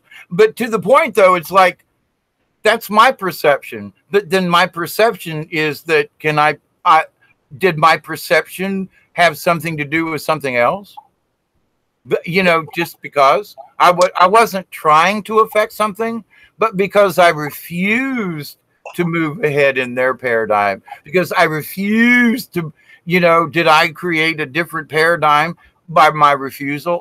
That's really woo-woo-ish, but to the point, it's been really strange here at my house with clocks and stuff. So I don't know, but it's been a really interesting experiment. You know what I'm saying?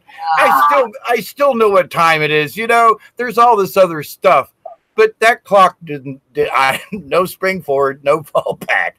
It stays Eastern Standard Time. Oh, it has been a pleasure, though, but I am melting here. All right, sweetheart. Thank you so much. Thank you. Blessings so many times. And I can't believe we went live after it went down. That's another one. Either, but I'm happy we did. Yeah, me too. Well, listen, get some rest, be safe, and hopefully we'll do this again soon. Oh, we will. That's why I jumped in here. All right, sweetie. You Bye. have a good morning. You too. Bye for now. Bye Ta-ta for now. Ta-ta for now.